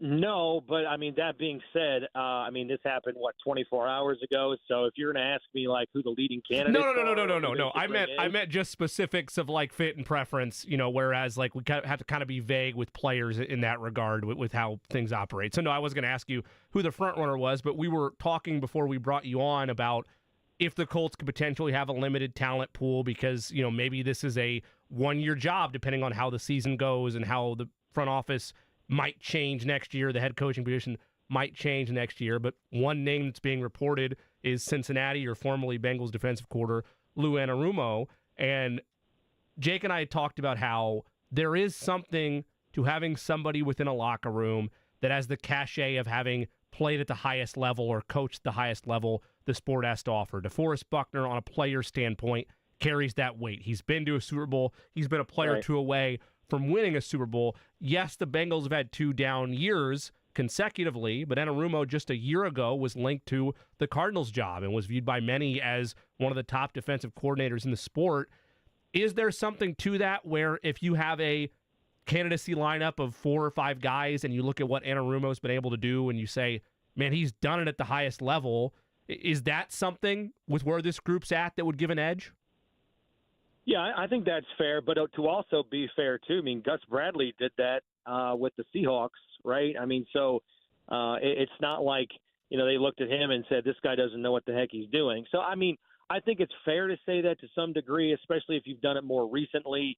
I think some players look at your resume and they say, hey, all right, if we buy in, if we follow this guy and we follow blindly, this guy has taken teams to the Super Bowl in the last 5 years, to your point. But I think more than anything, if I could just answer the question just sort of in the big picture where we are right now, less than 3 days removed from the end of the season, I just think that defense needs a complete shift in mindset. And, the things that DeForest Buckner, the things that he was saying at the end of the season, that's troubling. It's not a good position to be in. And it's not like I'm some prophet or anything, but I go back to what I said in this time last year in the spring and the summer going into 2024, there's just way too much individual talent on this defense. At least I think there is. I think there's just way too many good players collectively on defense for it to be finishing bottom 5 in all of the major categories. They actually gave up. They actually finished better this year. This is going to sound weird, but they actually finished better this year in overall ranking and total or in points allowed, but they actually gave up more points per game this year than they did last year. So it's just kind of a weird thing. They finished better, but they were actually worse. They gave up 25 points per game this year compared to 24 points per game last year. There's just, you've got Pro Bowl players up front, and I think DeForest Buckner and Grover Stewart are 2 of the best guys at their position in the NFL. I think they're more than serviceable on the outside, especially when Samson Ebukam comes back next year. I think E.J. Speed and I think Zaire Franklin are above average. I think they probably, if you ask them, need to get better in terms of covering the middle of the field and the passing game. I think in the back end, Kenny Moore's very much above average. He's a Pro Bowl player. I think Jalen Jones is coming on in year number 2.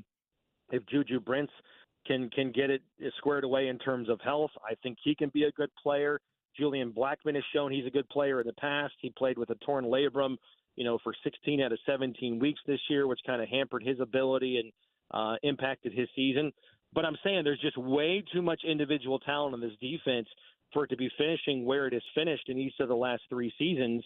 And on top of that, again, the stuff that DeForest Buckner was saying at the end of the season, saying how guys didn't play together. There was some me over we mindset, some egos that set in. Again, those are his words, not mine. That's troubling. They've got to get that figured out, and they've got to come together individually first as a defense before they can get into scheme and thus being taken over by a new defensive coordinator. Matt, let me give you a concern of mine, and then you tell me if you think it's a valid concern, okay? I think DeForest Buckner, to your point, this guy, in my mind, DeForest Buckner in the last 12 months I already knew he was a very good player, but I just think he's a great pro. And I think if you could carbon copy his approach, any locker room would love to have that. But having said that, between Buckner and Grover Stewart, I look at those two guys and I think, they are really good players. But then I wonder if, because of their age, if the timelines don't add up to where if you're centering the team around Anthony Richardson and you're waiting for Richardson to take the next step, then all of a sudden when you are starting to click and your quarterback's coming together and you're starting to enter into consistently good play, now you've got your anchors on defense are in the twilight of things, and you're going to have to replace them. How many good years left do you see out of those two guys? That's a good question. I mean, I think, I thought towards the beginning of this season, again, going back to training camp, I thought they would kind of tamper off their playing time and their usage, but it didn't happen this year, and I think that's just out of necessity. And I think, this is going to sound like I'm being critical of the guys behind them. I think it's more of a compliment to Stewart and Buckner more than anything else. But it's just, you guys saw it. You guys watched the games too. Just when those guys are off the field, it's just noticeable. And I think it's just that's how good they are, right? It's not a shot at anything else like Raekwon Davis or Taven Bryan. Taven Bryan's a free agent this year as well. But Jake, I think you bring up a good point, and it's not just those two guys. It's Zaire Franklin, and it's E.J. Speed, and it's Quentin Nelson, and it's Jonathan Taylor. There's a window of opportunity right now because at a lot of important positions that you need to have in order to be successful in the NFL, you've got to have some key players at the positions that the Colts have key players in right now. But you also have to have good quarterback play, and the Colts are still in search of that in terms of overall consistency. So, from a wide look at this team, there is a window of opportunity right now to get it done. That's why this offseason is so important. I can't underline that and bold, italicize that more enough for the growth and the development and the maturity on the field and off the field for Anthony Richardson to try to capitalize on this window of opportunity right now from everybody around the quarterback to be able to win with a quarterback that's on a rookie contract that's definitely going to impact the Colts' ability to re-sign and bring back a lot of those players at other key positions going forward once Richardson is no longer on a rookie deal. And if he gets a new contract, that means he will have played well enough to warrant one, but it's going to be, obviously, as we all know, way more expensive to bring him back for contract number 2, which thus impacts your ability to sign other key players at other key positions because, the salary cap is the salary cap, and, you can only spend so much money on player salaries. Presented by Showing Materials, he is the voice of the Colts, Matt Taylor, with us on the Express Pro Tire and Auto guest line. Matt, was the acquisition of Yannick Ngakoue during the tenure of Gus Bradley enough of an indication and enough of a, olive branch to any defensive coordinator that comes in of Chris Ballard saying, once we have you, you tell me what you need and I will go acquire it? Yeah, I think that's probably fair. I think, the new defensive coordinator is going to want to have at least some input on personnel and, strengths to how they feel they can best operate the defense. And it's not like Shane Steichen or Chris Ballard, they're so rigid in their stance and stubborn, to say that this is the defense and these are the players. You got to go make it work. No, you got to make it work with everybody. You got to make it work with personalities and production. And if you think you can get at least 1% better, you take a flyer on guys to come in and give you that hopeful edge. So, no, I think that's a good example. And I think going forward, there's going to be a lot of, give and take and a lot of conversation and a lot of acceptance in terms of scheme and fit and personnel trying to get this defense back on the right track. Do you look at this roster and think, I know it'll vary based on the scheme or whatever it is the next defensive coordinator wants, but when you look at this roster on the defensive side of the ball and the areas of weakness and what's at stake next season, the easy answer is a combination of the two, but what's most pressing, going out and getting veterans for, let's say, your secondary, or trying to find immediate impact guys or as close to it as you can through this year's draft in April? Well, everything. Right. I mean, everything. Honestly, that's a cop-out answer, but listen. The reason I bring up veterans, Matt, I'm sorry to cut you off, just to clarify it, and I am admittedly because his name's out there and I had brought him up on Monday. I'm a bit obsessed with Anarumo in this regard, but I look at how they built those Bengals defenses so quickly, and a lot of it was they went out and got veteran corners mixed in with what they were doing organically through the draft. So that's why I posed the question that way of where do you go about attacking it the most? Well, the biggest thing, and again, this is not going to sound very X's and O's of me, but the biggest thing is you've got to find a way to make it tougher for opposing offenses to not get so comfortable. There were so many times in the last couple of seasons where non-upper echelon quarterbacks would get into a groove and they would complete 75 to 80% of their passes and have either career days or close to it type of days against this Colts defense. And I don't know if that's pressure more, blitz more, be more nuanced in the back end, press man, whatever it is, right? That's for the football savants to figure out. But you've got to do something to make it tougher for the lower level offenses and quarterbacks that have come in and put up really big numbers against the Colts defense. And that's the reality of it, right? And the Colts have won a lot of games in the last 2 years against teams that were under 500, and they're barely beating those teams. And a big reason why is because they're not suffocating them on defense. So that's the biggest thing. Some of the numbers this year in the big picture kind of tell the story where you're 32nd in third down defense, thus you're close to last in time of possession, time on the field as a defense. Those two things kind of go hand in hand. And something else that goes hand in hand is just easy completions. The Colts were dead last in the NFL this year in an opposing quarterback completion percentage at almost 70%. So no disrespect to, the Drew Locks of the world or the Drake Mays, but these are not upper echelon quarterbacks. And, Trevor Lawrence had an up and down season this year, but he dealt with a lot of injuries, but also some up and down play when he was healthy, and he had a career day against the Colts. And unfortunately, you can say that about a lot of guys in the last 3 years, and that's what they have to fix. That is the voice of the Colts, Matt Taylor, who joins us on the Express Pro Tire and Auto Guest Line. During the time that we've been talking about, just about 15 minutes ago or so, we have breaking news in the NFL. Former Colts executive and currently, or most recently, I should say, general manager of the Las Vegas Raiders, Tom Telesco, has been relieved of his duties after just one season with the Silver and Black. So add the Raiders to the list of teams that are now looking for an executive to guide their ship. Matt, in terms of the Colts, you mentioned it was a rocky season, up and down, no doubt about that.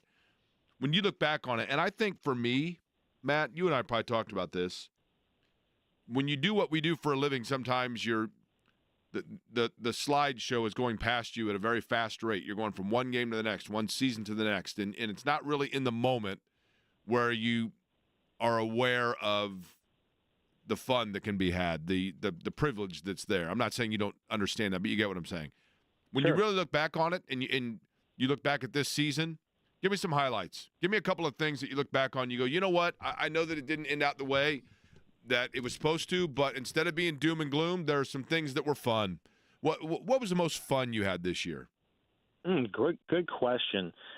I think I have fun. I like to think that I have fun every single time out. Even in the third or fourth preseason game, it's still an opportunity to broadcast football games and do it at the highest level in the NFL. Like, how freaking cool is that? You know what I mean? So even though there's a lot of ups and downs on the field, we try to put our best foot forward on the broadcast. That's what we said to ourselves before that game last Sunday. Hey, even though it doesn't mean anything, even though the playoffs aren't up for grabs, it's still a chance to go out and do this and pretend like you're 10 years old in your living room, talking into a talk boy watching TV. That's essentially what it was for me, and I know you guys can relate to that. So highlights this year, getting to go to Green Bay and do a game at Lambeau Field. It's only my second time there. That was really fun. I always enjoy all the division games. I love going to Houston, so I never take those trips inside the division for granted. Although, Jacksonville, they're redoing the stadium, and you can tell it's kind of in bad shape right now. And plus, the Colts never win down there, so that one was kind of a disappointing adventure again. So I don't know. That's a good question, Jake. I'd have to maybe kind of think long and hard about the highlights of the season, because you're right. After a couple days of the doom and gloom and all the talk, since Week 18 ended, it's tough to find the positive. But I would just say big picture. Anytime you have a chance to put on that headset and broadcast games and do what the 10-year-old version of yourself always wanted to do, it's certainly a blessing. So I would just kind of answer it that way, that we're still living out dreams in terms of career and having fun. By the way, once again, we have breaking news. This might be a record in segment. That breaking news is the fact that for the first time since we've had Matt Taylor on the program, we have breaking news twice within the same segment, because we have breaking news. Chris Ballard apparently feeling better. His press conference to end the season now announced for tomorrow morning at 10 o'clock in the morning at the Colts complex on the west side. So Chris Ballard will address the local media and answer questions about the season. And the reality is there are a lot of questions to be asked about the Colts themselves. Matt, over the course of the year, we've talked to you each and every week, and like I said, I realize it's not probably at times the easiest of jobs when things aren't going well to come on and answer all the questions and discuss it. But the important thing is we've had fun doing it, haven't we? I can only speak for me, and I can say, yeah, it's always enjoyable talking to you guys. I mean, especially even when, like, not only do you get breaking news twice in the same segment, sometimes you actually do these segments from 3 different phones. So, like, you know what I mean? We have been known to do that, yes. Between cell service and crappy desk phones, there was an Office Space moment there, like PC load letter, where I was taking a bat to a fax That's right. around week 7 or whatever that was. By the way, Matt, so for you personally, and for those around the organization, I guess, we know that obviously the draft is the next really big thing, I guess, on the slate of things. For other teams, you get into the playoffs, you get into the Super Bowl, etc. But organizationally speaking, or for you and your family, like, when does relaxation time or vacation time come into play now? What's the next couple of weeks look like for you? Yeah, I always say there's 2 different speeds to this, because I am a full-time employee for the Colts. So there's 2 different speeds. There's in-season speed, where it's just like breakneck, go, go, go, deadline, show after show, podcast, game research, rinse, wash, repeat, and do it for 20 straight weeks. And so that's over. And so this will be the first weekend I've had since the bye week, where I'm home with the kids and the family, Friday night, Saturday night, and Sunday night. And before the bye week, it was last, mid-July. So I know hopefully they're looking forward to having Dad back, and we got some things planned to, do some weekend trips and have some fun and kind of make up for some lost time. But in terms of like getting away, you're right. I mean, there's always something. The NFL is they're quite strategic about how they have laid out their calendar, and you guys know this, right? I mean, you play the Super Bowl, and then boom, like a week and a half later, here's the Combine, and then 2 weeks after that, you've got free agency, and then 3 or 4 weeks after that, here's the draft, and then OTA start, and then it's off-season workout programs. And then before you know it, you snap your fingers, and we're right back at it, doing it all over again with training camp. So I kind of stay engaged all the way up through the draft. Once the draft is over, then I'll start doing some longer weekends or take a week off here and there. And, like, I try to save up my time for, like, when the weather's nice. Jake, get out and hang out with you guys in the month of May, out at the track, take a day off and go out there and just, be a fan and, take in the speedway. If I take a day off in January and February, like, what am I going to do with it? What I mean? Speaking of that, you did. I mean, you took time off. I wouldn't say time off because you were working, but you worked with us in the month of May on the radio network for the Speedway. Did you have fun with it? Oh my God, that was. I mean, I told you afterwards, like that is a whole different universe, man. Like that was so much fun. That was so much fun, and I'm not, and I tried to attack that the same way I attack anything else. I immersed myself in to IndyCar, and there was a lot of catch up involved because I'm not a racing savant like you. I mean, you guys are. I was just so impressed. You guys have no outline, no script, and you guys just flow, man. You guys can just talk about any topic in any race or any team, and you guys can just make it sound so interesting and so informative. Well, it's not neurosurgery. We know that much, right? Well, but you get what I'm saying, though. So it was just a whole different ball game for me, and so I crash course for it. And man, I had so much fun doing it that day. And so if you need any more help, let me know because I'm used to like buttoned up, and this is like not a shot at anybody, but like the NFL is very. You have to be calculated. Well, right? you guys are professionals. I mean, that's the difference, right? Well, just the concept of like, this guy just got out of his car going 230 miles an hour around the speedway for, 20 minutes. And then he gets out of the car. And now he's talking to me. Like, it's just fascinating to me, like how it works and how, open everybody is, the drivers, the teams, the PR people. Everybody was so kind. It was just really a whole lot of fun for me to do that. Well, Matt, yeah, I'm assuming that will be the case again this May. I think that's, I don't want to speak for everybody, but I would assume that that's going to be the case. But either way, certainly enjoy the well-deserved time off and relaxation, and we will talk to you soon. But I certainly appreciate the time over the course of the season.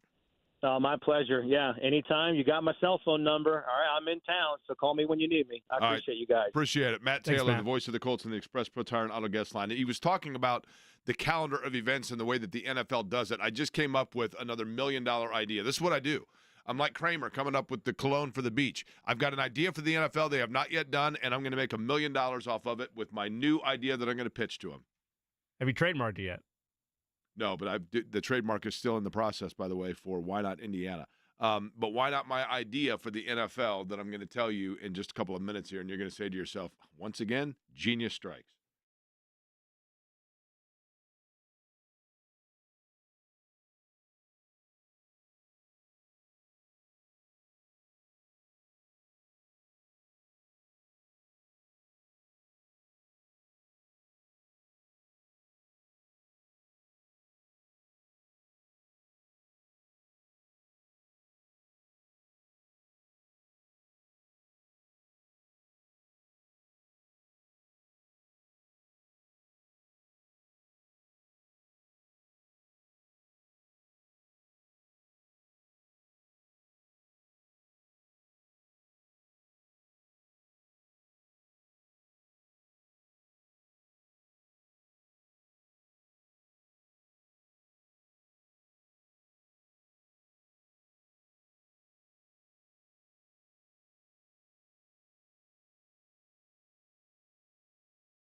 Jimmy, here's the NFL $1 million idea that they're missing on.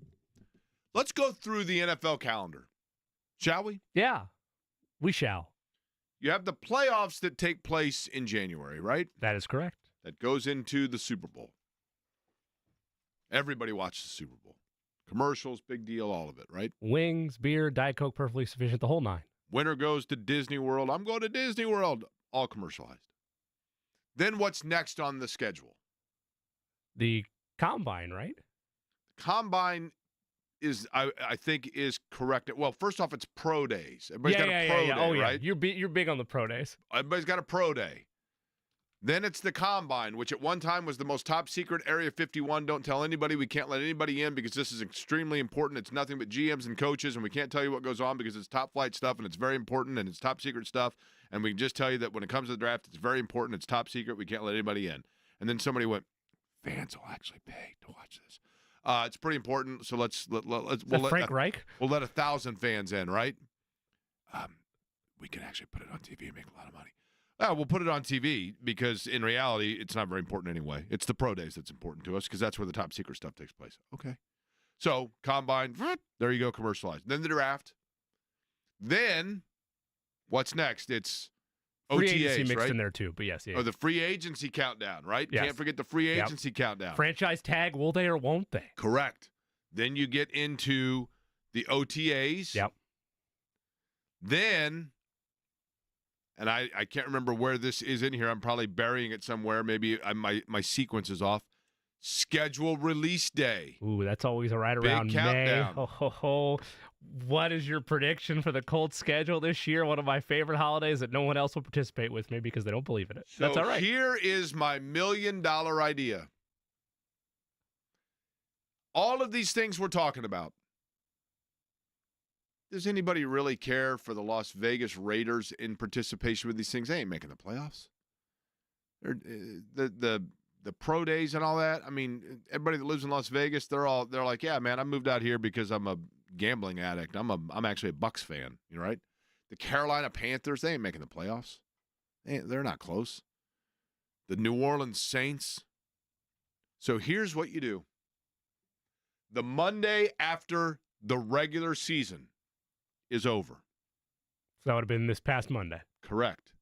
Also known commonly as what in terms of the darkness Black of Monday. What Black Monday. You got Black Friday sales after Thanksgiving. Black Monday when everybody gets fired. Let's go. Tune in to the NFL Network beginning at noon. The Carolina Panthers are first on the board where their owner will come up to a podium and he's going to announce who got whacked. Carolina, is there anybody you'd like to fire? Yes. The Carolina Panthers would like to announce that we are terminating the contract of general manager, team president, and head coach. Are there any other firings? Not at this time. Thank you, Carolina. Denver Broncos are on the clock. Can Denver, I throw in? is there anybody? No, we are good. The Denver Broncos have announced they're retaining a Hooray! Woo! Let's go live. Here's a live picture of the war room in Denver. Look at the high fives and the handshakes. I think it's just the house of the GM. Oh, he That's hugs right. his wife and kids. Up Got next, another year. Indianapolis. Do you have anybody you'd like to announce? Yes, Lou. Look at Chris Ballard nervously. Look at the flat brim hat. You can almost see it wavering, right? Why does he have Pepto-Bismol next to him? Well, it's because we don't know exactly when his press conference is going to be. What about Shane Steichen? Looks like he might be a little bit nervous, a little on the edge of his seat. Indianapolis, do you have any announcements? Yes. What's your announcement? We are not re-signing defensive coordinator Gus Bradley. Are there any other announcements? That's it. And then all of a sudden, Chris Ballard and Shane Steichen are hugging, they're high-fiving. Anthony Richardson comes through the room. Hooray for the heroics. On to the next one, Jacksonville Jaguars. What about you? Doug Peterson, you notice he's not in the war room, right? We did notice that. That's because he's whacked. All right, great. All right, Jacksonville. Are you telling me people wouldn't watch this? And you think I'm crazy. You think I'm crazy. Somebody, it's just like when you talk about yesterday. We talked about Bucko Bruce on the show. 20 minutes later, I'm getting ads on social media for T-shirts selling Bucko Bruce. Somebody in the NFL is listening to this right now, and they're going to say to themselves, that guy in Indianapolis, most think he's a jackass. I think he's a genius. Let's do it. Boom. Black Monday, national television, NFL Network. Let's get it sponsored, right? A moving company could sponsor it. You're right. right? U-Haul could jump right in. Mayflower would be all Why over not? it. Speaking of Baltimore, let's go to the Ravens. Mayflower, they know them there. Boom. I love it.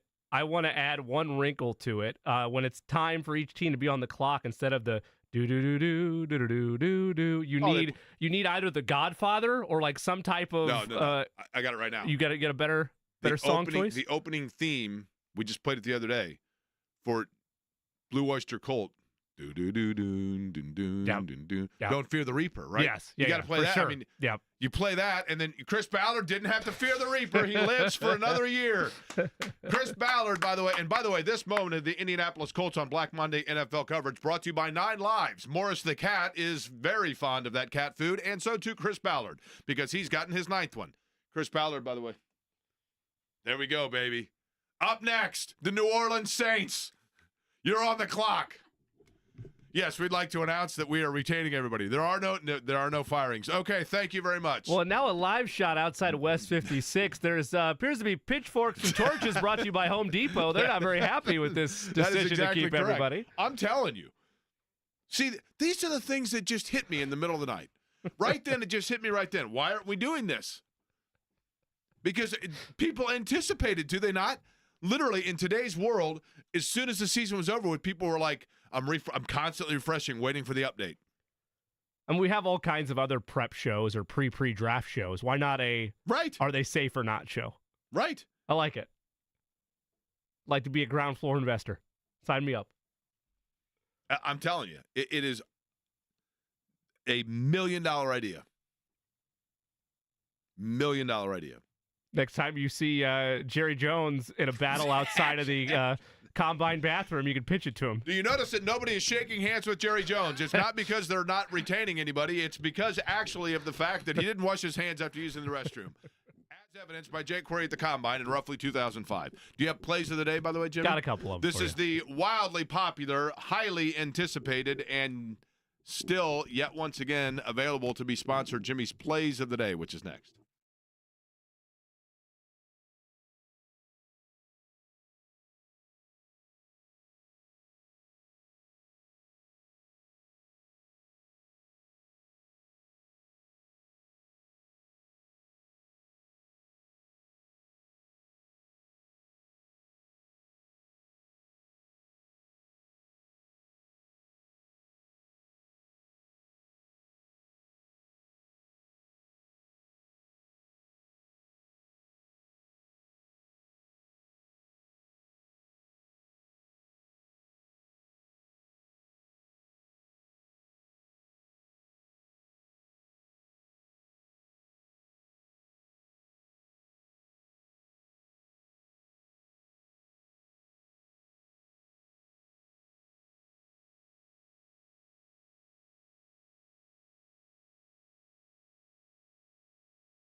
Today's plays of the day will start first in college basketball. Purdue on the road tonight against Rutgers. Most of the models have this as a 5-point spread. The Boilermakers, though, only favored by 1 on the road. I will take them just with the money line in that regard. Not going to worry about the 1 point. Just take them outright to win over Rutgers. Tonight at 7:30, the Orange Bowl, Miami Gardens, Florida, when the Irish take on Penn State. I'll take Tyler Warren, tight end for Penn State, as an anytime touchdown scorer. I will also take Notre Dame quarterback Riley Leonard as an anytime touchdown scorer as well. There's reports that the flu has been going around a bit, that Notre Dame locker room, and while it sounds like it's primarily backups, those that have it the worst, I read that headline and I just see a bunch of flu games around for the Irish. Give me Notre Dame to punch their ticket to the national title over Penn State tonight. Kylan, I usually ask whoever our producer is if they have plays, but I think that most of the world has spared you degeneracy. I'll ask anyway, though. Any plays from you? Nope, none for me. So those are your plays. Are the there. backups not backed up? Is that the problem? I don't know if they're not or if they are, and it's been a upset Depends tummy on there. whether we're talking attic or basement. Exactly. Yeah. By the way, one thing that we did not mention, J&B will be in here in just a couple of minutes. Today is obviously the Los Angeles story has been the ubiquitous one within the news landscape, I realize, understandably so. Today is also the funeral for President Jimmy Carter. And one thing that I have always had a great admiration and love about when it comes to this country is in those situations. Obviously I was in college when Richard Nixon's funeral took place. I was a young professional when Ronald Reagan's funeral took place. And then more recently, of course, with George Herbert Walker Bush. But one thing that I have always admired, enjoyed, I guess, is when you have situations like the mourning and the respect being paid to a president. Jimmy Carter is one. I was obviously very, very young when he was the president of the United States, but I have enough wherewithal to know this. Having nothing to do with the politics of it, I don't want to get into that, but I don't think anybody would dispute that Jimmy Carter had a very tumultuous presidency, obviously, and that he was probably not one of the more effective presidents, and I think historically speaking will go down as one of the least effective presidents we've had. And there were a number of very difficult times for this country. You can debate till the cows come home whether that was the fault of Jimmy Carter or the coming off of Watergate. Who knows, right? I was a very young person at that time. What I do know is this, and that is that when you take the politics out of it and debate whether or not you agreed with different policies or opinions that he had, I don't think that anyone would be able to astutely debate that he was one of the more decent men to hold the office, in particular in his post-presidency. His work with Habitat for Humanity, his dedication to his, the incredible example of marriage and love that he and his wife had for, some 70 years of marriage. There were a lot of things about Jimmy Carter as a human being, I think, that set an example for all of us in terms of being a good person. But aside from all of that, I have always had a great respect and admiration for whenever you have all of the former presidents and the current president together in one space. And oftentimes, of course, it's during a situation like a funeral or a mourning. But when you have, as you did today, President Biden and then, Presidents Trump, Obama, Bush, and Clinton all together, there is just something about, to me, this country that I have always loved when I see in those situations, whether it's true at its core or not, you get this feeling that, for example, George W. Bush and Barack Obama, they seem to have obviously they are two people of completely different ideological foundations in terms of their politics. But in their post-presidency, you like the fact that they seem like guys that are kind of buddies with one another now. Certainly President Obama and, certainly Michelle Obama and George W. Bush, have this kind of friendship, it would seem, in these situations. George Herbert Walker Bush and Bill Clinton certainly seem to have had that, where they came together and found common causes to work together. I've just always appreciated that. I've always found that to be one of the real jewels of this country, in the fact that when it comes down to it, those that have served this country in the highest of offices can understand and respect with one another the challenges and the efforts that have been put forth by both of them, regardless of which side of the aisle they come from. And that was all, again, on display today. There are several videos of President Trump and Obama speaking with one another. Obviously, President Obama and George W. Bush, when he walks in, kind of gives Obama like a tap on his shoulder, like, what's up, man? It just, I don't know. I've always just found that cool, and I would love for everything to be handled in the same approach when it comes to the way we go about things each and every day. J&V has walked in, John, yesterday. We can't do that because we're way too big of turds. I mean, that's right? It's just true. Yeah. Everything has to be. I mean, even I'm looking at videos of, like, I mean, not to get into it, but like, you just look on social media, like the stuff going on out west, and everything turns into a debate and an argument. It's just like, by the way, I think I could teach a course on how to get along. I think I could. I thought you were going I was to say just I'm like on some course in there that we're supposed to do, and I go, I should teach a course like how to get along right here. Well, it's not that I don't get along with this person. Josh on the Expos Twitter, which is Josh She 13005421010. Yeah. Said, why do you change your voice and talk like that? It sounds corny, to be honest, when you try to talk in the third person. Just be you. Who's Josh? Josh Numbers there anyway. I don't know. Josh Numbers, he usually tweets only to me or you, but he's only following 5 people, and we're 2 of them, so I guess we should be flattered. Oh, no, he's not following. I like Josh. That's all good. Hold on. Hey, Josh follows. He doesn't follow either one of us, but he does send a lot of things to us. Did you see the shop in Broad Ripple and Carmel, their new creation? Hooligans Drinkery. Dunkirk Square, like that. Bloomington. Like that. Used to be connected with the upstairs pub. I could tell some stories, and I know you're a friend. I like him a great deal. I got a great Pat Knight story when he turned 21 in there. Well, he was probably the original hooligan, right? I don't know. I feel bad if I were to tell that again, since he's now here all the time. I know he's been here, but now he's here all the time. So he probably would come on and tell it. He stopped Right? up the trough. You remember the trough you had to urinate in upstairs? He stopped it up.